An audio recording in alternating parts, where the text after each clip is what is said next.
OTB AM. The Sports Breakfast Show from Off the Ball.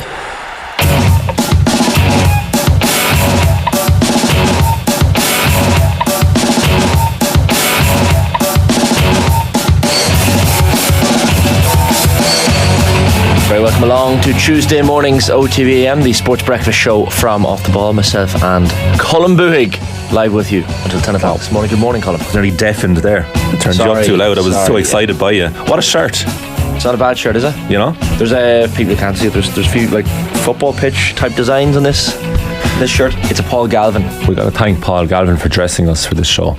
Very kindly sent in the. He doesn't actually physically so he provides the clothes, but he doesn't actually put the clothes on us. We are. Do you not capable of dressing ourselves? Do you not get the text from him every morning? Oh, and he pops into the gaff. I think you should wear this today. On a Tuesday. Right. Yeah, not outing him or anything like that. Fair. Yeah, that's okay. He does like to influence what we do and what we wear. That's a Paul Galvin shirt as well. It is, yeah. And Tommy Rooney has this. Tommy Rooney has it. I saw him somewhere on the holidays. I don't know if this was his intention. There's definitely an American football. Yeah, Johnny Ward was in there last week and he said there's a New York Jets angle off it. That's what struck me. I was fine with that. Yeah. I have a New York Jets fridge magnet, so might as well keep going with it, you know. Keep the theme going. Yeah. So fair play to Paul Galvin for dressing us. He clearly physically dresses Colm, but just provides clothes for myself. Oh no, it's just advice, fashion advice about what to wear and when to wear. That's fine. Yeah. That's fine. Yeah. You're also on a wham balls at the moment that we mentioned at the start of yesterday's show, but has continued to the point where you're sending me wham songs on WhatsApp this morning. Your man had never heard of Club Tropicana. Sorry, well, it's unbelievable. Well, I'd heard of the song, but it wasn't like. Producer Cameron is about 6 years your junior, and he was bopping along to it outside, being like, "What a tune!" It's a great tune. Well, there's no reason that you shouldn't heard it, but I'm telling you, right, the song now is new to you, so enjoy the chorus and the main part. Yeah. But the bass intro, never really understood the musicality of it till I saw this documentary. Yeah. Let alone a great songwriter and musician, George Michael. What a producer. Right. Because he produced all this. Top tier. The drinks were free in Club Tropicana, apparently. There, yeah. And it was just the two boys' idea of what Club Tropicana would be like. They wrote it in their living rooms in England. So they never been. This boy was banging out lyrics for Careless Whisper in his teens, like. Some people are born with it. Wake Me Up Before You Go. That's made my famous favourite. by what was that movie? What's it in? Is it Zoolander? I want to say Zoolander. Could be. I think that reintroduced it to a whole new generation. Right. Is this there's me playing. There's literally. Yeah, Emma confirms. As I look up here, the answer. So, unbelievable, really. And then just like the most selfless man in showbiz, Andrew Ridgely, off with you, George. Enjoy it. Careless Whisper was a single, not on Wham. It was a single written by and released by George Michael. Himself. And Ridgely was like, "You do it. Keep the money, keep the proceeds." Well, one thing we didn't mention yesterday: Last Christmas, the all-time classic, which you had heard of. Yeah, of course. Every penny of that went to charity. Jeez. You'd be welling up watching this, like. He was a very generous man. I remember even the time of his death, a lot of the money going to different causes. And he did not want any credit for it. In fact, he insisted, "Do not mention me." And it was only after he passed that people said, "Look, gotta say it, like, this is what he did." You're one of those people who's like me, who when you watch a documentary about something, or you get obsessed for a very short period of time, and then you move on to the next thing. But like, you will be obsessed with George Michael and Wham. Like, Wham, get over it, like. Yes. Yeah. No, right now I'm mad into it. But I'd be like an IMDb boy for a movie I just watched. I get all the facts about it. But I said on yesterday morning's show, and one of the guests today, I'm sure we'll do the coming up, but Jess Kelly is going to be on the show, and she watched the Wham documentary yesterday on the back of us talking about it yesterday morning. Emma Carroll is going to watch it. So am I. I hope Shane Colm will watch it. I promise to give it a watch. I do. PWGC on the YouTube comments. Keep the YouTube comments coming in, by the way, between now and 10 o'clock. Says the Wham movie is magic. If you enjoyed the Oasis movie Supersonic, then watch this one. I knows what to say. Like, I have seen and enjoyed Supersonic. Have you seen Supersonic? Yeah. I really liked Supersonic. That's my favourite music documentary. So maybe then, it is for me. And also the style of this. It's as Steve-O was saying yesterday in the office, Stephen Doyle, who originally put me onto this, and Paul Moore, too, fan of the show, also said you gotta watch this Wham documentary. It's done in the style of Azif Kapadia. Do you know his documentary with Senna and Amy Winehouse? It's you can hear the voices of Ridgely and George Michael. I don't know when the George Michael voices are recorded actually, but you never see them. So it's all just over footage, and they do not hang about. There's no slow intro. It's only an hour and a half, and they get straight into it. So, like, well worth your time because it flies by. There is another movie upcoming that there is a lot of secrecy and a veil of quietness and clandestine activity around. It's the F1 movie. I don't know, people might have seen this. If you watched the British Grand Prix at Silverstone at the weekend just gone, you might have seen Brad Pitt and Damson Idris, the other actor who you may remember from Snowfall. There's a photo of Brad in his ages, like. So his fictional teams. What age do you think Brad Pitt is? He's in his 50s for sure. He might be even being is he late 50s, I'd say, at this stage. What's your number? 58. 59, not bad.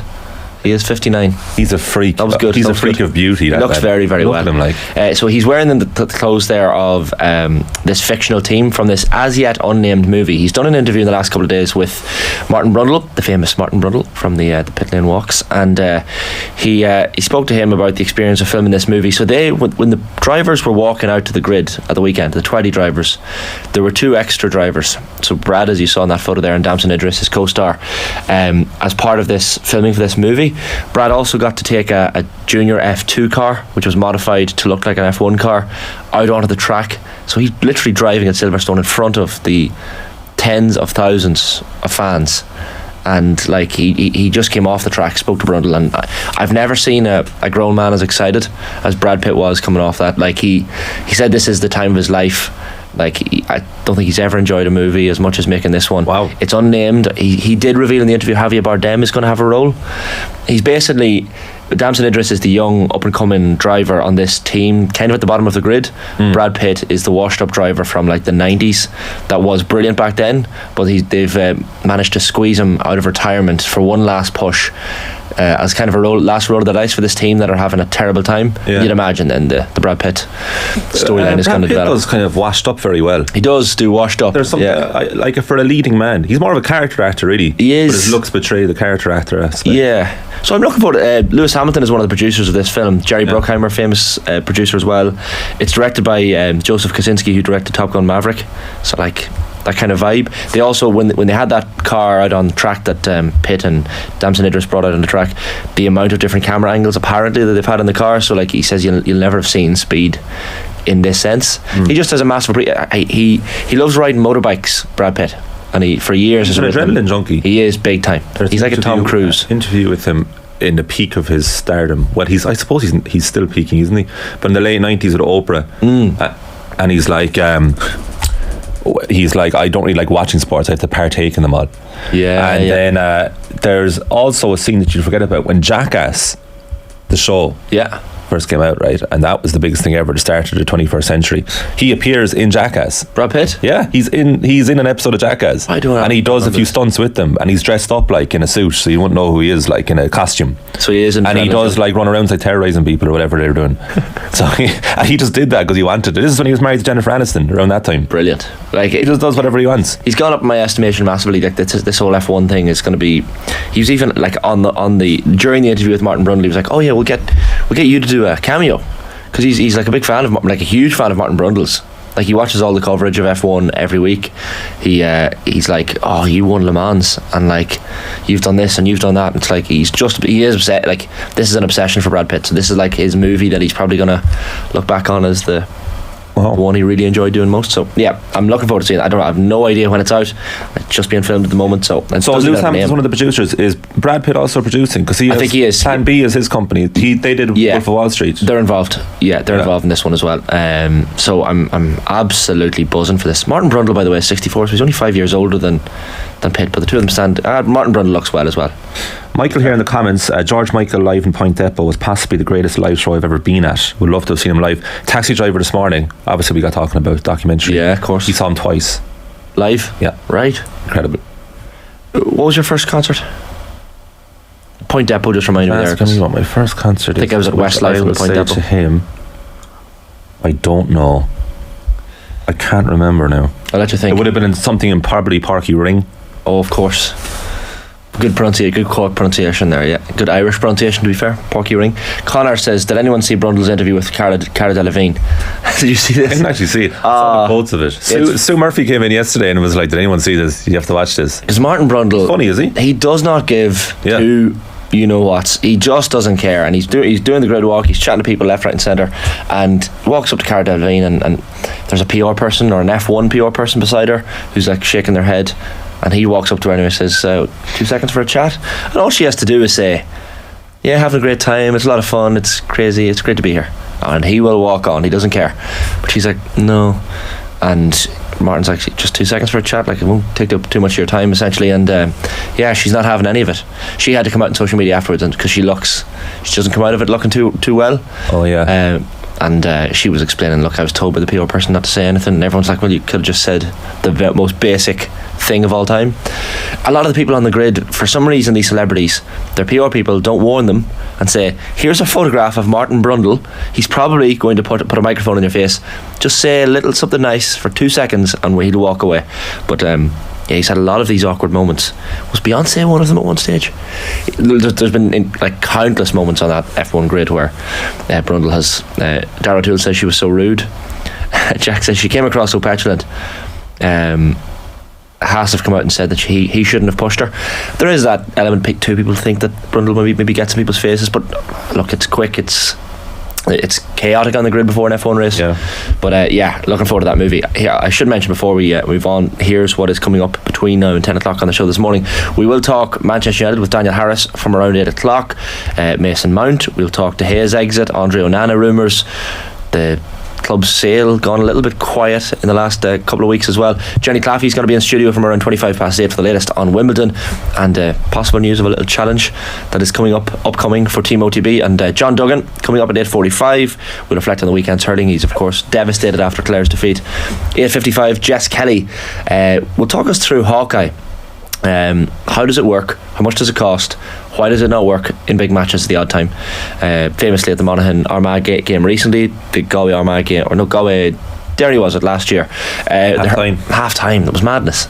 And then the hurling power rankings will come at around 9:10. Will O'Callaghan in studio, no less, to see did last weekend semi-finals change the rankings somewhat. And Ruaidhri O'Connor then from 9:30, talking on the show with Joe last night. Not to give too much of a spoiler, but Jess Kelly's findings are very interesting.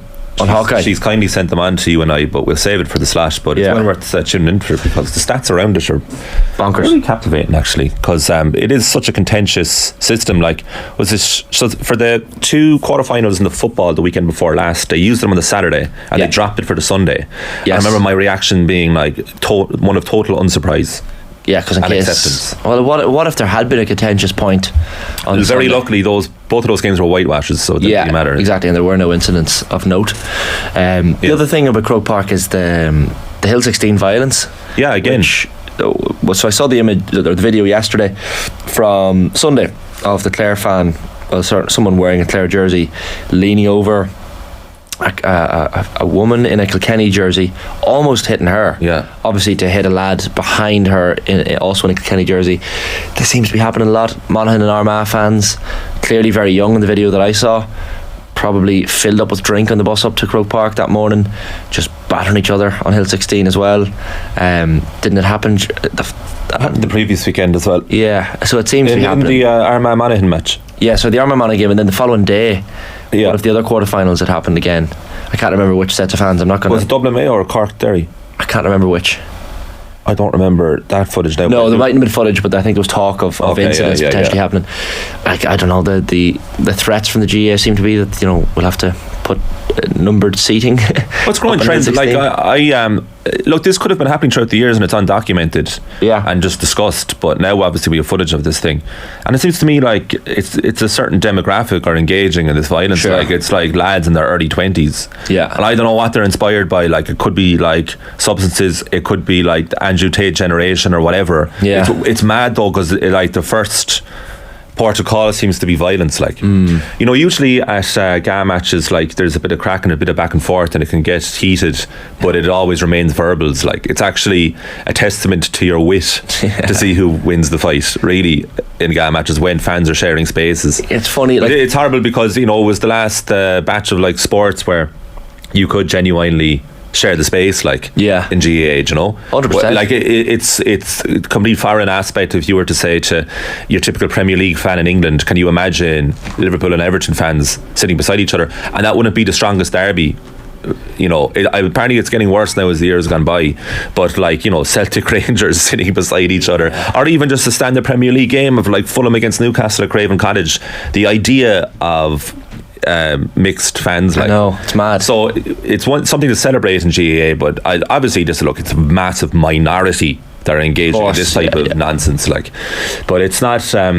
You know, when these people who are doing it look back on it in a decade time, I hope they think to themselves, like, what was I at? Like, and also massively embarrassed that it's on camera and caught forever. 100%, and it'll never go away, that footage. And look, the Monaghan and Armagh game, I think, kicked through in at 6 p.m. So by that time, young ones have had a lot of time to get drink on board. Like, so did we when we were that age. Yeah, it's true. Yeah. That's not your first instinct. No, definitely not. Definitely not. It might go through your head, like, but you're not going to actually do it. Yeah, and Hill 16, it's just one of those cultural experiences when you're younger. I guess the age demographic on Hill 16 is younger because it is younger, but like, it's no excuse. Like, and the worry I have is that these people think like this is something brave to do, like, and something cool and courageous and shows your strength of character, like, and you'll get patted on the back on Monday morning because of it. But you're not helping your county win. It's total opposite, like. Yeah, it's the most cowardly thing you can do, like. It's ridiculous. And look, there is rivalry between Monaghan and Armagh for sure. There's no doubt a rivalry between Kilkenny and Clare as well, but I don't even think that's part of it. It's just there's a few comments coming in about this, Shane. Yeah, and I'm not surprised by it, really. You know, I had a feeling people would have a point to make about this. Like, you've never been an issue in rugby. Like, I also don't like the whataboutery of comparing to other sports, but I do take the point that you don't see it in certain sports, in certain matches. You usually don't. Not. But I would have also included GAA in that up until 2 weeks ago. I will say, like, the Leinster Schools Cup final weren't fans of Ternier College criticised. There was damage done to the Aviva Stadium and things like that. So there are issues do crop up in all sports. Granted, rugby it seems to happen less. There's going to be issues. There's going to be could be mass crowd trouble at some events, but I hate the resorting to violence as one of the first reactions to something. So I wonder how all of these fights are starting. Presumably something to do with somebody mocking the other team. It could be just which is nothing, a point, quite exuberantly or something. Yeah, get over yourself, like. Basic stuff. Michael says the Hill 16 incident is indicative of where society as a whole is. Too much street violence for social media plaudits. It's not a specific Hill 16 issue. Maybe you're right. Doesn't happen at the tennis, quite right, Damien. You wouldn't see that at Wimbledon. You don't, do you? No, that would be a sight. You really don't. Danny Mack, maybe the older GA people knew what they were doing by straight knocker. No chance for hooliganism to take hold. You don't see it at the snooker, says Barry O'Connor. Yeah, you don't see it at the snooker, I have to say. No, and also look, the point made here, and it's true, it's not a GA specific problem. No, it is a societal issue. But this has probably been the case throughout the decades, but the fact that it's been captured now highlights it even more. And I hope it continues to be caught on camera, because like the people are just put out there to actually just embarrass them about what this. And also, like, it's going to happen. Someone's going to get seriously hurt, like, and how people aren't getting hospitalised or worse. Well, the Clare Kilkenny video that I saw, I don't know if it was the girl that your man hit over, but certainly there was a girl with blood running down her forehead, and Gardaí then getting involved. So people are getting hurt. That's the be all and end all of it. And look, it is a massive, small minority compared to the rest of the people. But you'd hate to see it croak. Like, you'll have Dublin and Monaghan fans mingling on Hill 16 this Saturday. Same on Sunday with Derry and Kerry fans. You just don't want to see it. Wouldn't you love to have a word with these young lads? Just be like, what are you doing? Like, arm around the shoulder. You think this is cool? Like, I don't think they care, to be honest. Just losers ever, like. Yeah, it's ridiculous. Cameron Hill is in studio with us now as well. Hello. This morning, Cameron. How are things? Lake Garda. Discuss. Welcome back. That's where Cameron was. The people were wondering. That's where I was. We missed him. Home of the Garda. Famously. where they were founded. Templemore was very scenic Italy, and then they named Lake Garda in their honour. Brilliant. Really going on the continent, you understand, like, just the poor selection of weather we have in this country. Poor selection, like a menu. And it's all very moderate. Gen Z. It's all very moderate. Press a button and the weather. It's really, really warm. And then one of the days we had this absolutely kick-ass thunderstorm. It was incredible. I saw it. Absolutely brilliant. I would have been a fork lightning man all day, but sheet lightning is where it's at. All we got was sheet. What's sheet lightning? Sheet lightning is like fork lightning way up in the air. So it just covers the sky. That's what we used to get in Ireland in the 90s. The Euro came in. The Euro came in. It all stopped there. Ruined it all. Your Irish cunt lightning anymore. You caught that fork lightning by the storehouse. Oh, I did. Yes. I remember we all thought you caught it but then you cheated. Lads, I cheated. Like, so the way to get a great photo of lightning, fun tip, take a video, which I did over the Guinness Factory. You download Photoshop. You could do that. But I just took a video, and naturally enough, a strike of lightning hit.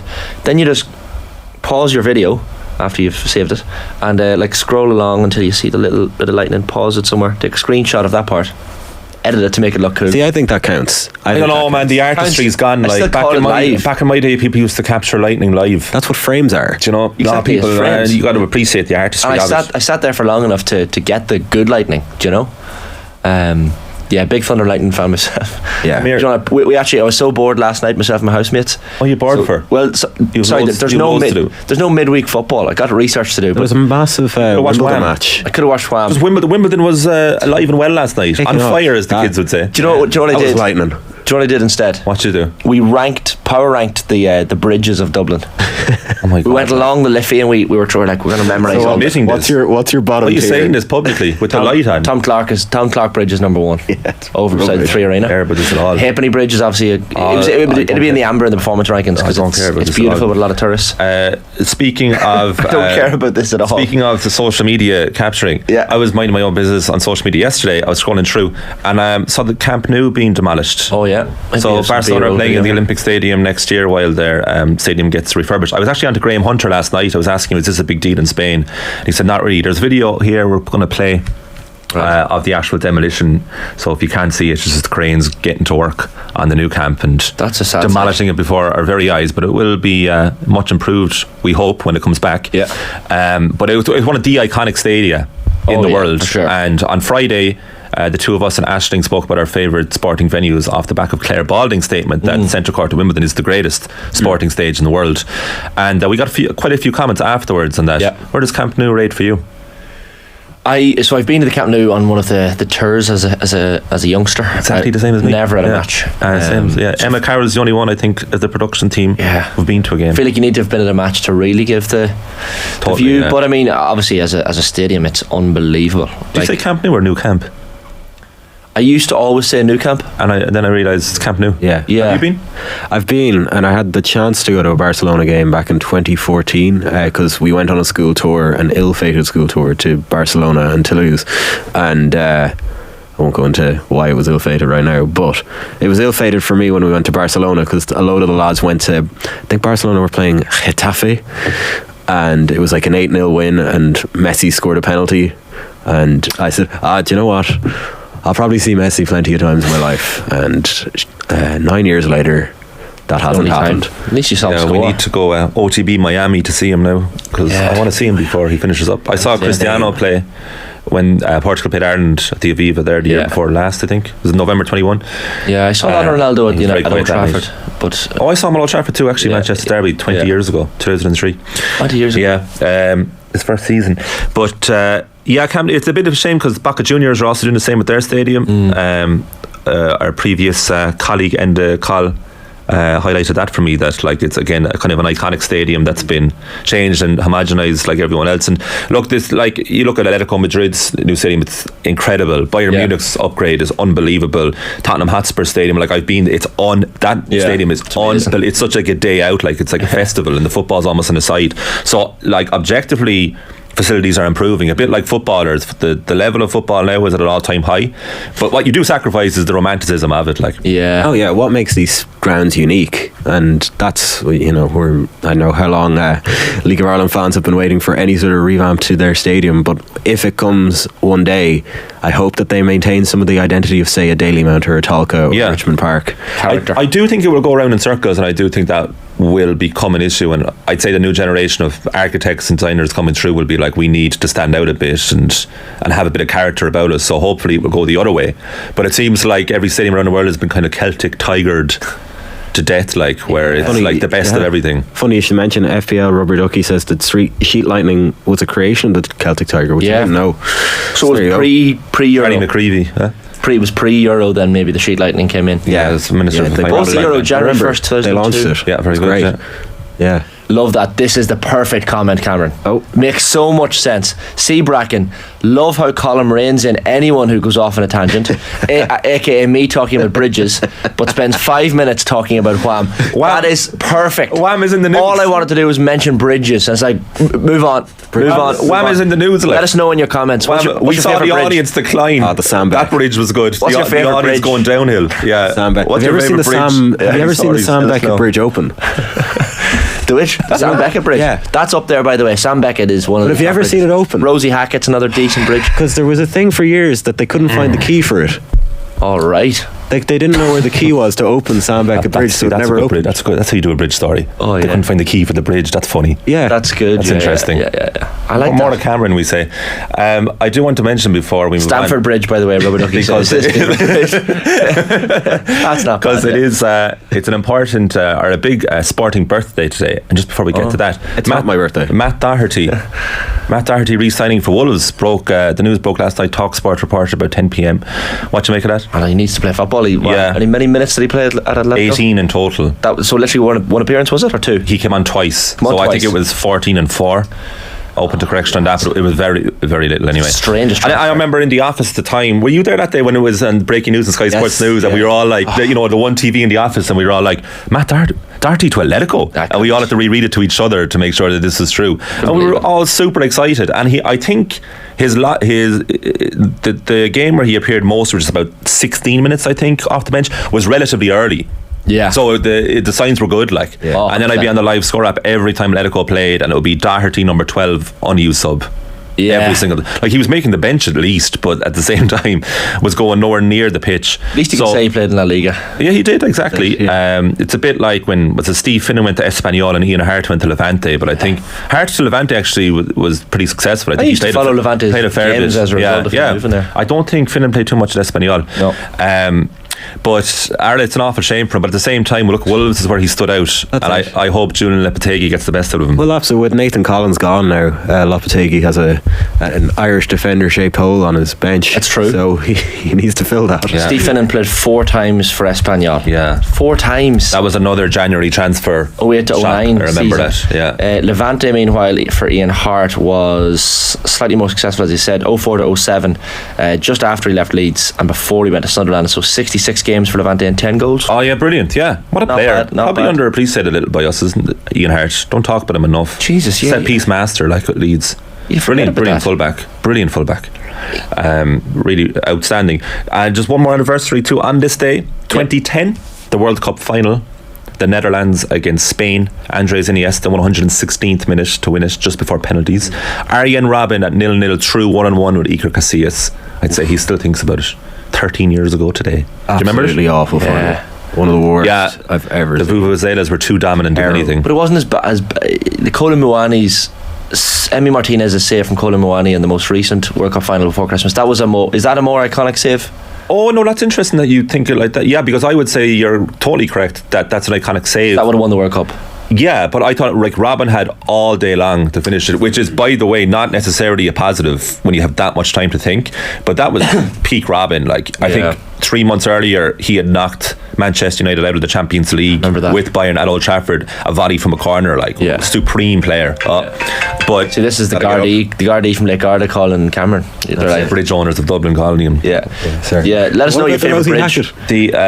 But anyway, I'll never forget that 1-1 miss. That was, and I'm hoping that he would miss because I love that Spain team and I wanted him to win the World Cup, and so they did. 13 years ago today. There's no Johnny Sexton Bridge. There are Liam Mellows Bridge, Grattan Bridge, Halfpenny Bridge. Column's loving this. O'Connell Bridge, Millennium Bridge. Let us know your favourite Dublin bridges, or generally speaking, your favourite bridges. What makes a good bridge? Ian Hart had a better free kick conversion rate than Beckham. Yeah, it's a good bridge. There's a great 4-3 game at Ellen Road that he scores against United, and Beckham runs half the pitch and passes. Barthez and goals. Yeah, 0102. Yeah, March 2002.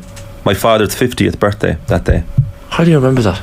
I have a memory of certain things. I was going to say it's weird. I wouldn't remember yesterday what we did in the show, but I remember those things. Very specific. Isn't it mad, isn't it? That's very specific. Come here, lads. We must do this. Yeah, Johnny Sexton's birthday today. Yeah, it is. Happy birthday. 38 years of age. If you're watching. 38. Maybe watching. Thoughts?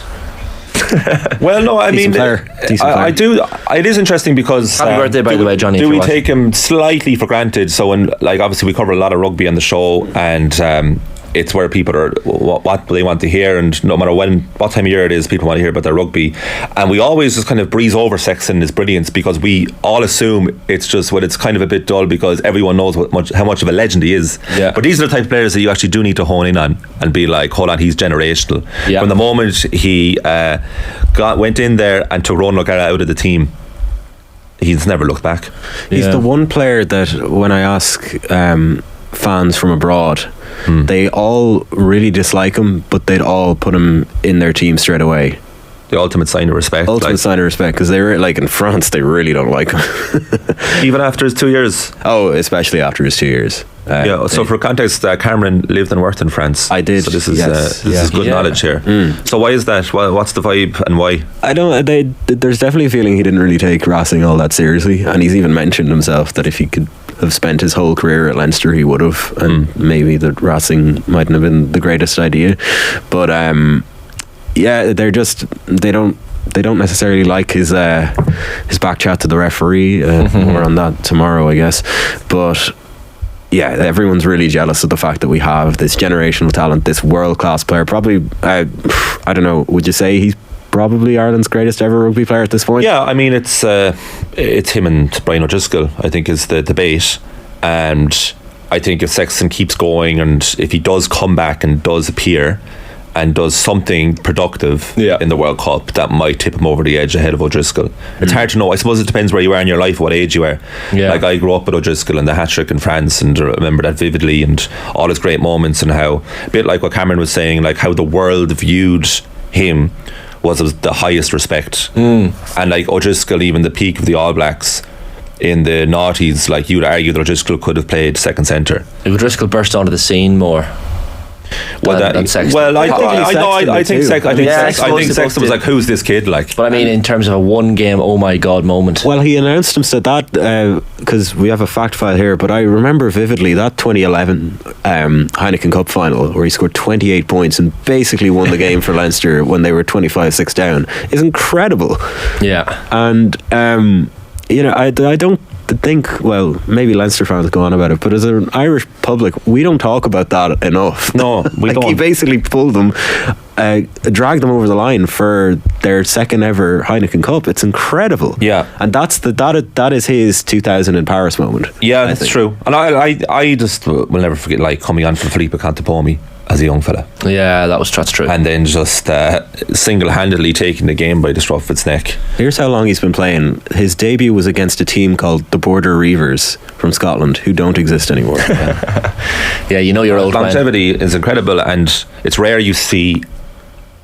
Novak Djokovic actually be similar in tennis, that he's actually improving as he gets older. Similar hairstyle, which is and similar mentality, I would say, in terms of backs against the wall, everyone's out to get us, and therefore I'll show you. And he has done consistently, because Sexton does seem to get off on having a point to prove.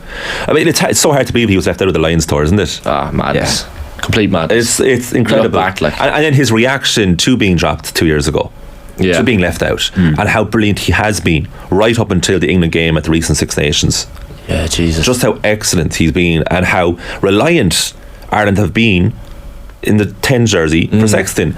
In late winter and early spring on this show, what we talk about when it comes to rugby, what's the plan to replace Sexton? Yeah. We would put it to Ronan O'Gara himself, and there wouldn't really be a definitive answer. No. There'd be a few candidates, but there's not going to be another Sexton. And this could be the last birthday he has it will be the last birthday he has as an active rugby player. And it's important to note that sentence. It's important to note that before he does pack it in, because we'll do loads of tributes to him when he's finished, but hopefully we get just a little bit more out of him. And what happens later this year or in a few months will dictate the legacy, I guess. Well, it won't dictate the legacy, but it will certainly put the cherry on top. Look, he could have a disastrous display, or may not even appear. It won't change anything. It's the cherry on the cake, I think. Yeah. If he does anything. Whatever the story of this World Cup, it will be a story about Sexton as well. Like, even if he's not there, it'll be all the more important. Getting a lot of comments in about a particular topic. Colm, you're not going to like this, but the bridges have taken off. How many arches, Shane? See, are you a one-span man? I love the Merrimack East Point Valley Bridge. Okay. Just west of Drogheda has a particular, it's on the M1, it's on the road home to Monaghan, so I really love it from a, I guess, personal point of view. Similarly, C. Bracken says Joe Dolan Bridge. Not much going on aesthetically, but apparently the longest bridge in Ireland, which is 540 metres long and 14 metres wide in Ballinderry, County Westmeath. I was unfamiliar that there was a bridge named after Joe Dolan, I have to say. Slane Bridge, iconic, says Owen. Sexton needs a bridge named after him, says Robert Ducky. I don't know if are there any bridges named after Irish sports people. Presumably there is. I mean, technically, Sam Beckett was an Irish sports person. True. Connor says Shaky Bridge in Cork. Yeah, it's really good. Where's that? It's in Cork. I like bridges and songs. And movies with the word bridge. I would like that. That would be good, yeah. Well, what songs have bridge in them? Not the bridge of a song. Oh, the bridge of a song. Yeah. Bridge over troubled water. Yeah, it's a great song. I love that. Bridge. Yeah, go on there. Look what's in front of you there. What's very exciting. Yeah, very exciting. Move on from bridges. Keep the bridge comments coming in just to piss off Colin this morning. Thanks very much. On the YouTube channel, let us know all about bridges. Jim Sullivan. James Sullivan. What a man. What's he said? Comes to the rescue. This discussion is a bridge too far. Good man. Great segue. Let's get out of here. Let's get out of here. Perfect way to end on that note. 8:05 on this Tuesday morning's OTBAM. Thank you, Cameron. Thank you. As per usual. And put your phone on silent next time the guards call. I love it. Don't miss, by the way, all the action in Rugby Daily today in your OTB podcast network, bringing you everything you need to know about rugby. Get your favourite local restaurants delivered to your door with Deliveroo. Just open up the app, browse some great offers, take your pick, and they will take care of the rest. Deliveroo, food, we get it. After the break, we'll have Daniel Harris talking Manchester United. First, though, Ruaidhri O'Connor talking with Richie McCormick last night on the Irish Under-20s star Sam Prendergast. He's just young. I don't think I think he's going to be a superstar. I think he's got everything it takes if he can stay injury free and he keeps on the same trajectory. You look across this tournament, and if you watch the games that are taking place between other teams, he's best 10 in the tournament from what I've seen. Even though there have been patchy moments, there was goal kicks that went astray earlier in the tournament. There was the odd decision that's gone astray, the odd kick to touch that wasn't right on the money. But we're probably applying much higher standards to what we're to him than because of what he's done in the past year. And on yesterday, there was none of really that. I mean, he was no perfect in terms of his goal kicking. His decision making was very good. He knew when to kick. He knew when to pass. His passing was very good. He runs. He's very physical as well. He's not shy. I mean, his brother's an international back row, I guess, so we shouldn't be surprised. He's not a small guy, but he's well able to mix it as well. He's the full package. He's so calm. He's unflappable. When he makes one of those mistakes, as he's going to, because he's 19 or 20 years old, he never seems to be bothered by it. He just gets up and goes again. He looks like he has all of the tools to go and do it. And to have him in Ireland's corner going into this game against a high quality French team on Friday is a massive asset, because in a moment he can just flick a switch and the game is wide open again. And it was his kick to beat France in the last couple of minutes back in February during the Six Nations. So they know that he has that clutch stuff in him, and there's a lot of the basics that he's really good at as well. His line kicking has been really good in terms of getting Ireland into the position for mauls, and they scored off the back of a lot of those mauls. Just the little details that come together to make a really high quality out half are all there, and if he doesn't always put it together, that's just because he's still there. OTB AM. The Koigig Pod on Off the Ball. Just the old Olympic champions, no big deal. Been so focused on the big opener against Australia that kind of forget the profile that Canada come into this tournament with. But most of the chat around them has been about industrial dispute that's been going on. We could start stirring a little bit, right? Like trying to plant some seeds. Our federation loves us now. Keep up to date with all the WSL action every Tuesday, and subscribe to the feed in the OTB Sports app now. OTB AM. The Sports Breakfast Show from Off the Ball. 8 minutes past 8 on this Tuesday morning's OTB AM, the Sports Breakfast Show on Off the Ball with myself and Colin Boohig, the voice you heard in the background there, the producer. Brilliant comment on the YouTube from Dara Hannon. And yes, that is my brother, Colin. Tuning in from a bus from Ha Long to Hanoi in Vietnam. Shout out to the brother who was watching in probably the most exotic location this morning, and the two Jamie Smith and Fanning probably with him, I'd imagine, as well, and a couple of other lads having the time of their lives. A lot of good bridges over there as well. Michael says, by the way, Colm, concept pitch, OTB kick fodder competition for All Ireland final weekend. A rep from each county have to foot pass across and needs to be caught to complete across the Liffey. Would be some crack.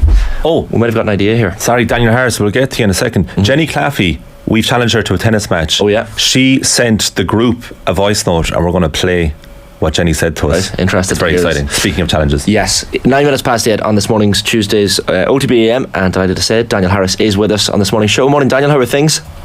Hello, good, thanks. How's it going? Thanks for your patience there. We've loads to get into, I guess, with Manchester United. I'm not sure where to start, but I might just start with David De Gea.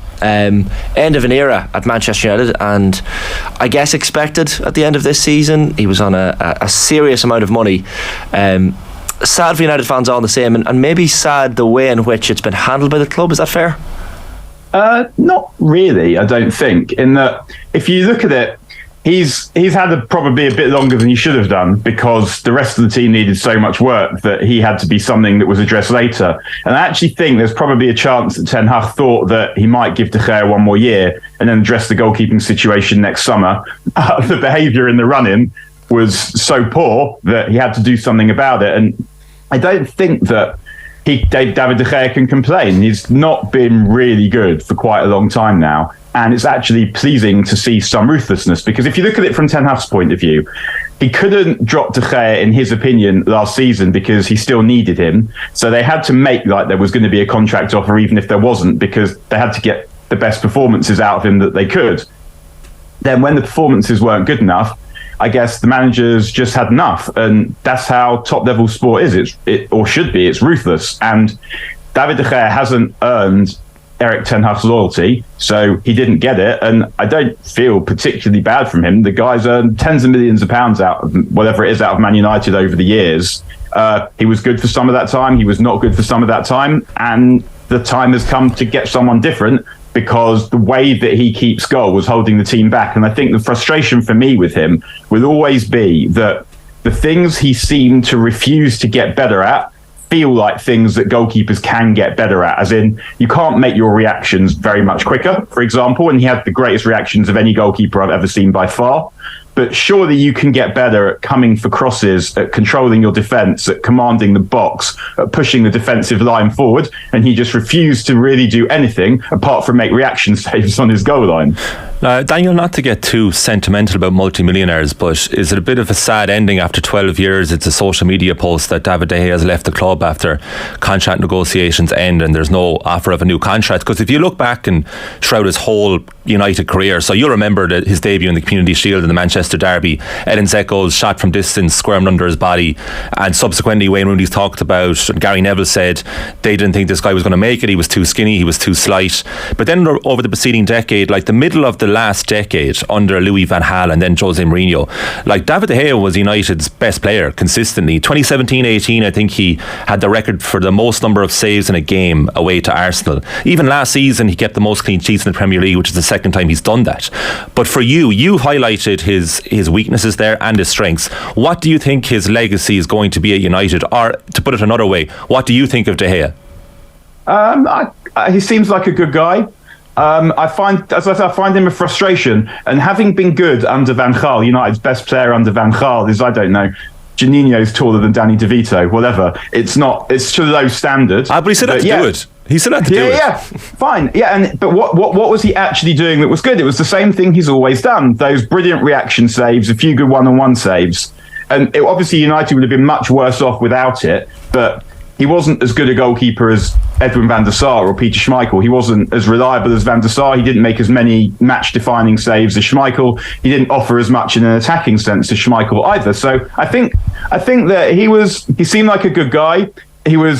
I tell you what I liked about De Gea is that he was quite good fun to watch, and that's quite unusual for a goalkeeper, just because the speed of his movements, the speed of his reactions were just mind-blowing. And that's I guess what I'll remember, that if we're talking about the good stuff is the speed of the reactions. But in terms of overall as a goalkeeper, there were too many holes in his game, and as I said, his refusal to try and stitch up some of those holes, or his apparent refusal. And I totally understand how that can happen, that if you think that for quite a number of years he was probably the only really top level player in the team, he had no one pushing him for his place, and he was playing in a team that wasn't challenging for trophies, then you can see how you might go stale in that situation, particularly if you were meant to go to Real Madrid and then because of a dodgy fax machine, you didn't. But it felt like he went stale for a bit as well. And I personally would have got rid of him in the first season of Solskjaer as manager. United were trying to get into the Champions League, and he was rubbish at the end of the season, and they didn't. And I guess personally, that was when I felt like it was time to make a change. I can understand why there was no change made, because, as I said, the team needed so much work that if you've got a goalkeeper who's more or less stopping the ball going in the net, then you would say, well, you can work with that. But what you mentioned about the highest number of clean sheets, he had the highest number of clean sheets last season, because in front of him he had Varane, Lisandro Martinez and Casemiro. Yeah, but not all the time. I don't look back at that season and think David De Gea had a brilliant season, whereas I do look back at it and think Lisandro Martinez had a brilliant season. I agree with that. Luke Shaw had an excellent season. And so the clean sheets is a misnomer, because really it's the whole team that if the ball's down, like for Pep Guardiola's teams, until this City team are a good example of that. They've always kept loads of clean sheets, conceded very few goals. It's not because the defenders and the keepers are particularly good at that. It's because you can't get the ball. So what I'm saying is that particular statistic doesn't necessarily tell you about how good the goalkeepers played. And having said all that, when that transfer to Real Madrid looked like it was going to go through until the fax machine broke or whatever happened, do you remember what your feeling was then? Were you distraught at the idea of De Gea leaving?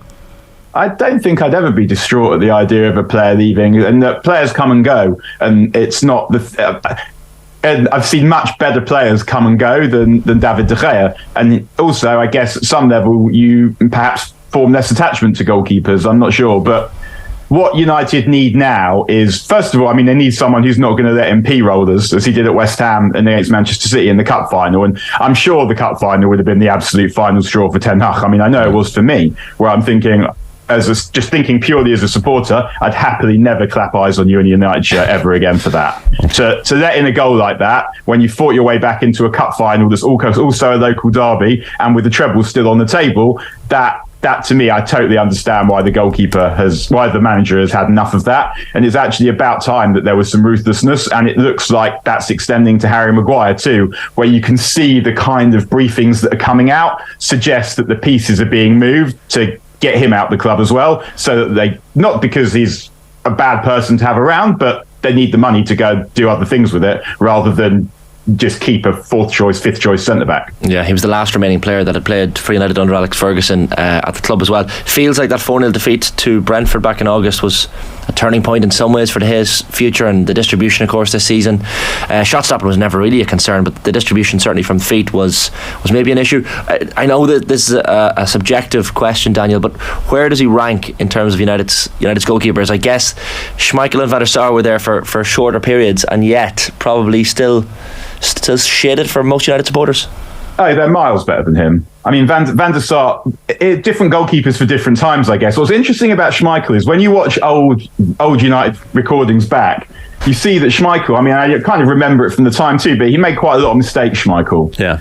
But he just saved you on so many occasions that you would accept the mistakes. And I think that was, I guess, probably the goalkeeper United needed at that time, because if you look at the first Fergie team, the weakness, even though they were good players, was the defence. Parker, Bruce, Pallister, Irwin, that wasn't as high level as Ince and Keane in front of them, say, or Cantona and Hughes. And when you look at what that team's weak point was, and for all the foreigners rule that stopped that team doing well in Europe, and also just because they'd come back into Europe and football had sneakily progressed without the English clubs, the weakness of that Fergie team, I would say, was the defence. And then if you look at the treble-winning team, also, the weakness of that team wasn't the defence. It was a good defence. It was just the way that they attacked meant that they were staying man for man at the back, meant that the goalkeeper had quite a lot of work to do. So I think in that team, a goalkeeper who was able to do what Schmeichel did, whilst also reinventing how teams counter-attack because of how quickly he could get the ball from one end to the other,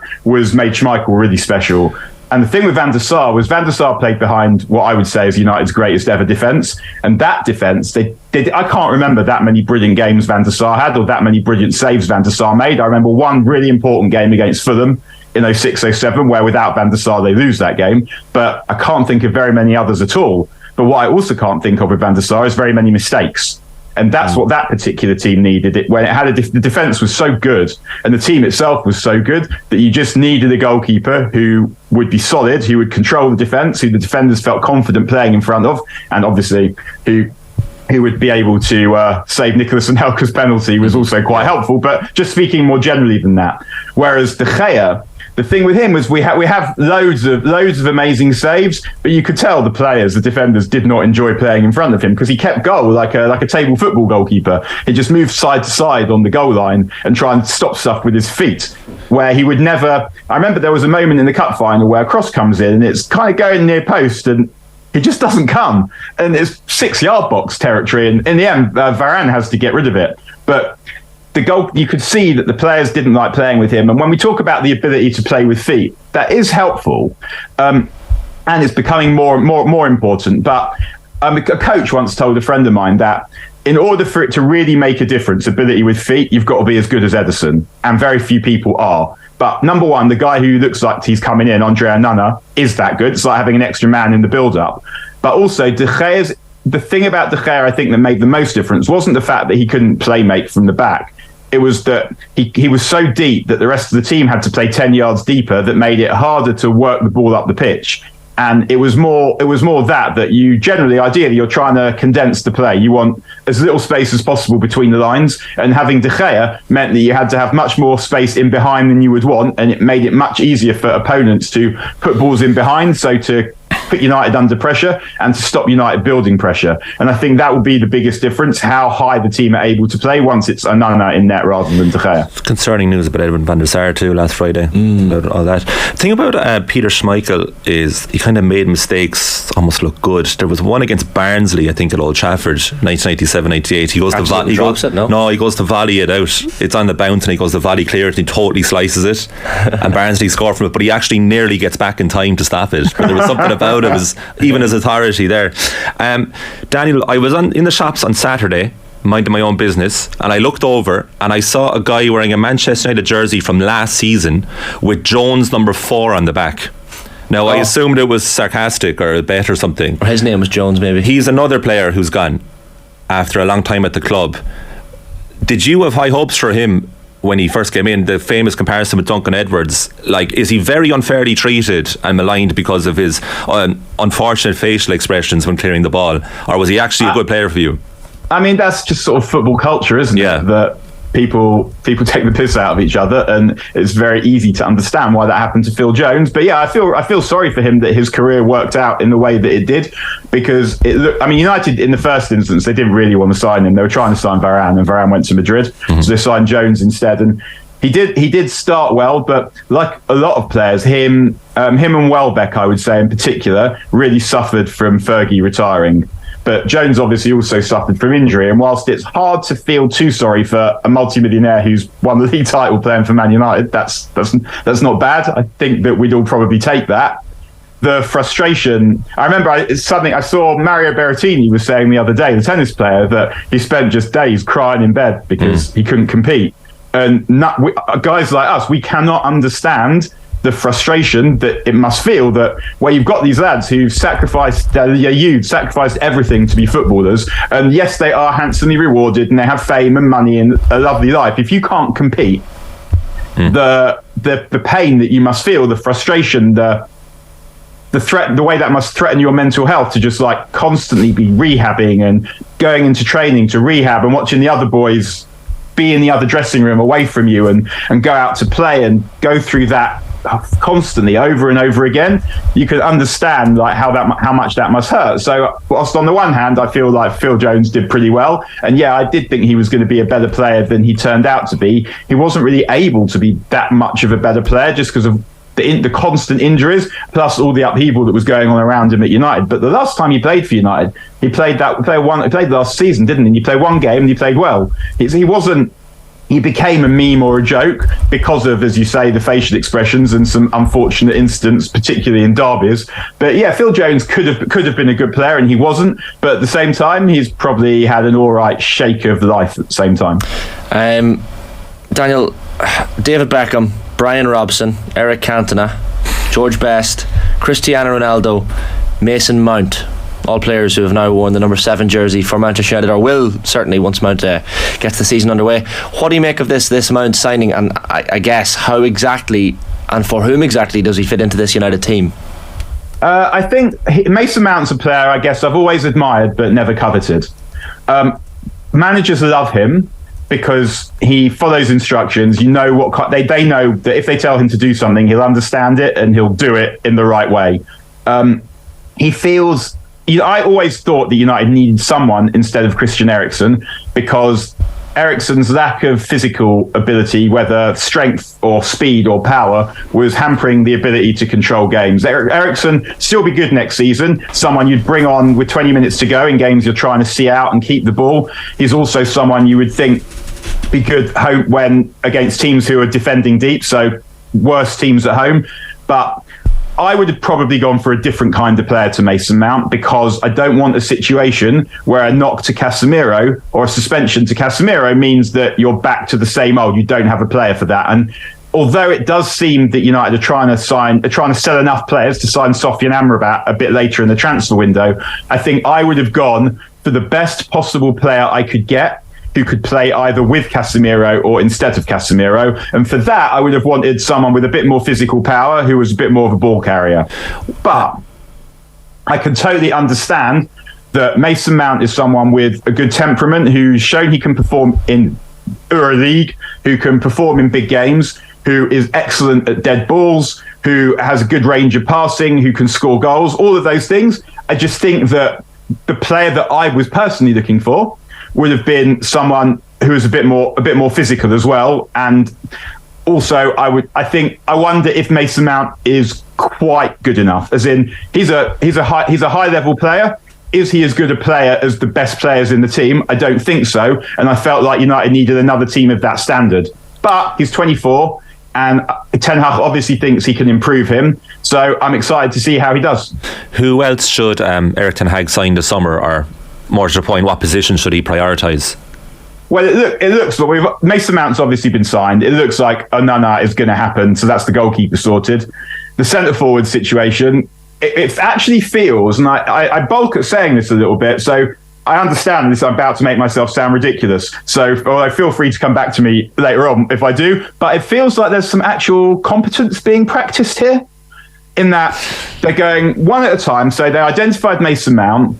They waited until they knew that they weren't going to get a better price than the price that they had, having pretended that they were going to go away. And then they signed him. And they now appear to be doing that with Onana, that they've decided he's the goalkeeper. It feels like they're obviously going to sign him. They're just trying to make sure that they don't get rinsed over the price. And when they've signed Onana, it looks like they're going to move on and sign Hurling, who by most accounts they have signed up a deal for. So, Hurling is a difficult one in that they want a centre forward who's ready to go now. There aren't very many centre forwards in world football who are ready to go now, who would be worth the kind of money that you would have to pay for them. So they're trying to identify the next big thing. It may or may not be Hurling. I haven't seen very much of him, but I like his movement. He's obviously extremely quick. And one of the things I like about him is also the runs in behind, because Bruno Fernandes, I think, was top of the league for expected assists, but nowhere near for actual assists, because he hasn't played with anyone who's able to finish well. And if you stick almost any kind of striker in that position who can hold the ball up and make runs in behind, you should get another 10 to 15 goals, and that will make a very significant difference to United. And my guess is those three will be the three that United signed to begin with.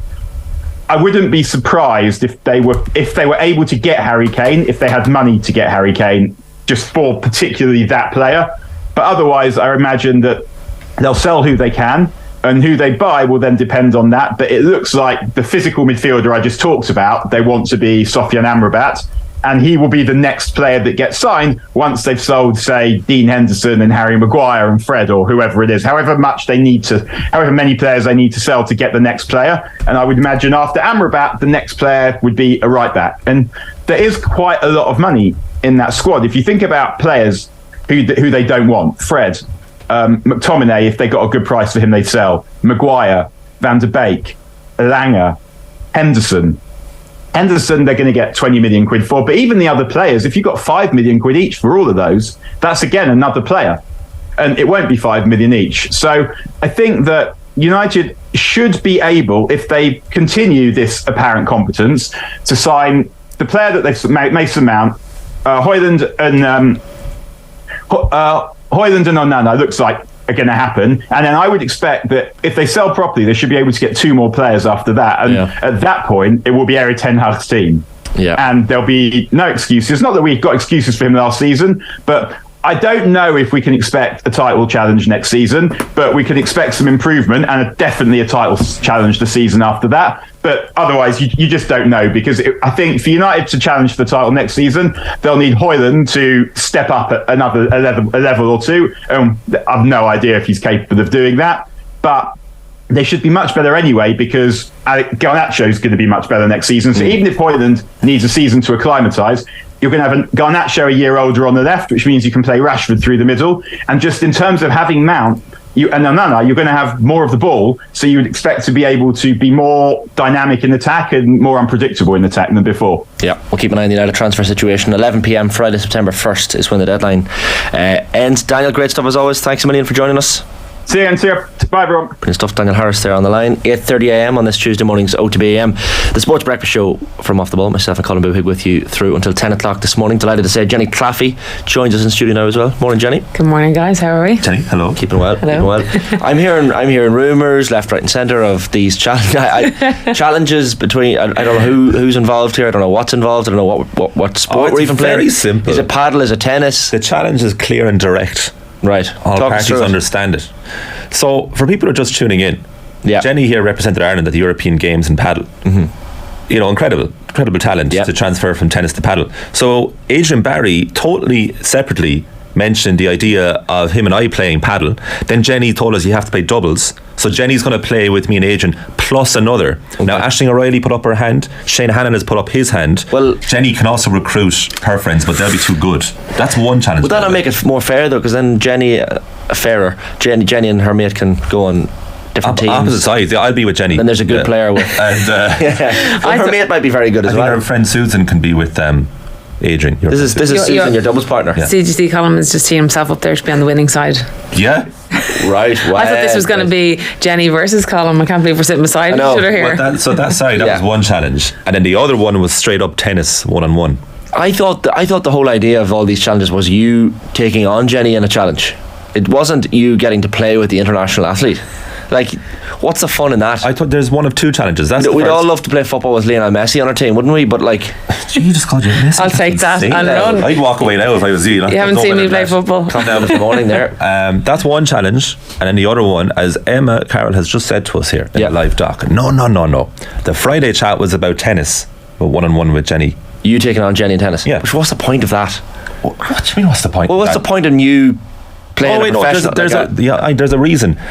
I said to Jenny, if I can win 1 point off you, 1 point, it's a big deal, right? So anyway, there was a gathering on Friday for Kathleen McNamee, who was watching at the moment in Brisbane having her dinner. Good morning, Kathleen. Hello, Kathleen. Good afternoon. Good night. You arrived well. Whatever time it is. Shane, of course, you weren't there because you had to do a bleep test, which I don't believe. And then in this gathering, we talked about playing Jenny in tennis. Yeah. We sent her a voice note collectively. This was the whole point. Jenny Claffey responded. I believe we have it. All right. I think you guys need to decide when you're ready to take on the challenge, because I think you might need a bit more than 4 weeks, as Aisling mentioned there. But let's get it done beforehand. I love your confidence, but you haven't got a hope. You haven't got a hope. Yeah. I'm happy to put my money where my mouth is. She's a former professional tennis player. So Jess Kelly, who is going to be on the show in a while this morning, has offered to actually sponsor the event, and it could be for charity. So we can actually do this. This would be a great idea. The tennis or the paddle? Both. This is why I'm presumably, preferably the tennis, because Jess wants to see Jenny hammer me, so that's why she's going to charge. And am I involved in this or not involved? Am I watching from the side? I'll happily watch. I'll be the umpire. I'll be the umpire for that. If we clarify, I thought you said a game. Just, I'm not backing out, but I did think you said a game on text, not a point. No, I can't win a game against you. I'm pretty sure it was a game. No, of course you can win a point. It could a double fault. No. I have to win a proactive point. So unforced error does not count. You have to beat me in a point. Yeah, exactly. Okay, that's a rally. different. I was sure it was a game though. Definitely. A game is insane. You'd have to throw it. Right. So if Jenny hits long, it doesn't count. No, I have to proactively win the. I have to hit a winner. Yeah, exactly. A winner or an ace. Okay, I'll take that. On return serve is also fine. Do you think he'd have a chance of, even in one set? Say, do you think he'd have a chance of getting a winner? Well, I don't know. Has he ever played before? This is the other thing as well. I haven't played for a year. Confidently. Yeah. And I'll be grand in a year. It'll be fine. I love this. I might be sorry down the line. All right, there's loads of actual tennis to talk about, but this anyway is the exciting one. We just couldn't keep it to ourselves. Well, Aisling O'Reilly's injured at the moment as well. She has to recover another month away, I think she said to me. That gives him another month of practice. Yeah, I actually do need to practice. Great. I actually do need to practice. Yeah. Oh, this is hilarious. It's going to be embarrassing, Colm. Now, am I playing left-handed or right-handed? You can play what you want, like, it doesn't matter. I'll win the point. Ronnie O'Sullivan over here, 2 hands. Yeah. Jesus. The tennis itself, Ons Jabeur's run, anytime I see the name pop up, I'm like, Johnny beat her. It stings. Was it? He beat her 6-love. Yeah, 6-love. That's unbelievable. 2-time Grand Slam finalist. Yeah. Did you think she had something special even that day when you were hammering her? Yeah, she was very good back then. Sorry, she was only about, I was 18, she was 16, or I was 19 maybe, and she had played the Junior French Open only a few weeks before and had won it. Right. And then she was playing for Tunisia and I was playing for Ireland, so it was in Fed Cup. They had won the tie 2-0 and that was the third match. But still went out and beat her. I love it, the confidence. Yeah. She's flying in this tournament, but like, at least the women's draw feels a little bit more open. In which direction do you think it's headed at the moment? Well, I think it's actually great to see in the women's draw that the last 8 we still have the top 4 seeds. Yeah. Do you know, this is the first time I think in over 10 years I think that we've had the top 4 seeds, which is kind of a sign of the women's game at the moment. We talked about that last week briefly about how we now have the kind of the top 3 with Swiatek, Sabalenka and Rybakina. So it is good to see them in their righteous places at this stage. I do see those top 3 still progressing now to the semi-finals after today's. I can't wait for the second quarter-final today, Iga Swiatek against Alina Svitolina, because I was texting you Sunday night, those 2 matches back-to-back were incredible. Swiatek saving 2 match points in the second set. It was going to be a straight sets defeat against Belinda Bencic, and Swiatek, despite her dominance on clay, and she's 4 Grand Slam titles already, this is the furthest she's ever gone in Wimbledon, to a quarter-final, which is hard to believe. She just hasn't transitioned to grass as well. Then on the other side, Svitolina against Azarenka Sunday night. The atmosphere, oh my God. Yeah. Does Svitolina have the game to trouble Swiatek, even if it is on Swiatek's least preferred surface? I think that Svitolina, with everything that goes with Svitolina at the moment, how there's this hype obviously around she's come back only just after having a baby 9 months ago. She's unbelievably standing strong in obviously the defence of the war in Ukraine, and that's really driving her. She kind of put it down, tested a lot of her success in the last few weeks to like this drive for playing for her country and representing her country, and then I think that's carrying her that momentum as well, and she's obviously come into some good form since Roland Garros, but I'm not sure against Swiatek. I think she'll push her, but I'm not sure that Swiatek will. I think Swiatek will come through that match maybe in 2 close sets. But do you think Swiatek will win the whole thing? I think she'll get to the final. Right. Yeah, I said I was kind of confident that she would win it, and then Rybakina is doing better than I thought she was going to. I think Rybakina will retain it. Yeah, I do think she's so dominant on grass. Was she coming into him, and she had that virus, so she withdrew from Roland Garros, withdrew from another. So we weren't really sure where she was, but I think she looks like she's in good form. Swiatek doesn't look bad, and I do like in bad form, but I do think that match against Bencic will definitely improve her intensity now coming into this match. Like those kind of tight matches really switch you on, and she really going to focus now, and obviously that'll give her confidence. If you're Azarenka walking off the court Sunday night and you get booed like that, are you also reacting the way she did? I thought she was quite restrained, even though she did gesture towards the crowd, but it was unbelievable that she got booed. That was bad, really bad. Yeah, the WTA released a statement there today, or was this morning, about like that the players, like that they were just remaining clear on the stance that Ukrainian players are not going to shake hands with Russian, Belarusian players. So in an effort to stop this booing, because it is really, really poor. Like, what a sour taste walking off that match, losing in a 3rd set tiebreaker. And she after the match, she didn't go up to shake her hand. She did nothing. Like, she gave her the gesture. Exactly. Yeah, it was like after such a tough loss, nobody wants to do it anyway. Like, shake hands with opposition, but then to show in that moment, Azarenka really, like, I think she was showing her class by still giving her the credit, and then gets booed. It was pure ignorance from the crowd. So they assumed, she's lost an extremely tight match. Yeah. She doesn't want to shake her opponent's hand because she lost. So she did a casual thumbs up. But it's like, if the crowd are paying attention, Azarenka actually helps Svitolina to make it less awkward. Yeah. To be like, this is what I do. Svitolina or didn't she come out afterwards and say I wanted Wimbledon to actually make an announcement to let the crowd know of the politics and why? She's right. Yeah, they should. And that is they're not going to do it. They need to do that. I think the WTA did it instead, so not Wimbledon, so they're the governing body of the game. I think it was WTA who did come out with a statement, kind of just to say, look, this is the stance, and you need to please try and respect the players. Like, it's a very tricky situation for everyone involved, like for those players, but I think the least the crowd could do is they need to say it over the microphone at the time. That's what needs to happen, because people because then everyone in the crowd knows what. Yeah, but how do you word that? I mean, that's also difficult to do it live. Like, I do think that, like you say, that they should have made it clear, but it's very difficult for the umpire. Like, how do you word that? Like, the umpire can't be like, as the match is over, they're walking up, like, there won't be a handshake. There won't be a handshake. Exactly. But look, aside from the booing, the atmosphere was absolutely incredible at the end of that game. That was. And I think it actually increased the standard of both players as well, and the power of the ground strokes, phenomenal at the end of that game. Two real hard hitting players, and two real champions. I know Azarenka's won Grand Slams, but Svitolina's only got as far as semi-final, but she is an Olympic gold medalist or silver medalist. Like, she's been at these stages before, but I just think there was just an amazing electric atmosphere in the stadium, and both players rise. I think they were playing their best tennis. I do think that was probably one of the best women's matches that we've seen this year, other than maybe the Australian Open final this year. There's nothing like it on Central Court when both players are playing phenomenal and the crowd are into it. The atmosphere is like, you can actually feel it through the television watching, like it's spine tingling. That's what motivates people to play tennis. I think those kind of matches. Christopher Eubanks' story, is this the story of Wimbledon so far?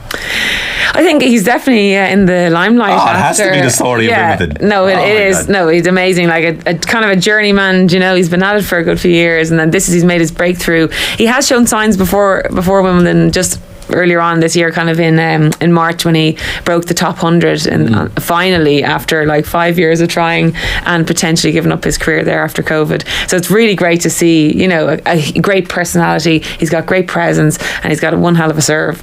Oh, he's ridiculous. But it's 27 years of age as well. 27, it's a phenomenal achievement to beat the 5th seed Stefanos Tsitsipas, who, not demolished, but comfortably beat Andy Murray in part 2 of their match last Friday. And he was set to be the first ever Greek to reach the quarterfinals of Wimbledon, so that must have played in his mind. But Eubanks, such a Shane and Jenny, you've alluded to it there, but what a story. Only took up the game professionally 5 years ago, went to Georgia Tech, has a business degree, and to supplement his income, when he was outside the top 200, he was commentating on the Tennis Channel. So that's why he's such a good talker. But he said, what's really interesting about him is, he said the commentary actually helped him improve his game. So he was analysing players much better. And there he is on screen there for people who haven't seen him so far, but so likeable in every way. And also, a month ago he hated grass. He said it was the stupidest surface. Stupid. And he's great friends with Kim Clijsters, former multiple Grand Slam champion, who said no, you should love grass, you have the game for it, your serve is brilliant. And it was his footwork he needed to move on. So she was saying, you were planting your right foot, and on grass, maybe you can say more on this, on grass you need to tiptoe around a bit more and be a bit looser. Okay, so as in I didn't hear that part, that he was what he was. He was too static receiving. Okay, on open return serve movement. Okay, I did hear that he texted Clijsters a month ago to be like, how do I play on grass, and then she was kind of, as you said there, told him he's got a big serve, that it should suit his game. And then progressively he won his first ATB title in Mallorca on grass, and then obviously, as we've seen, he's doing very, very well.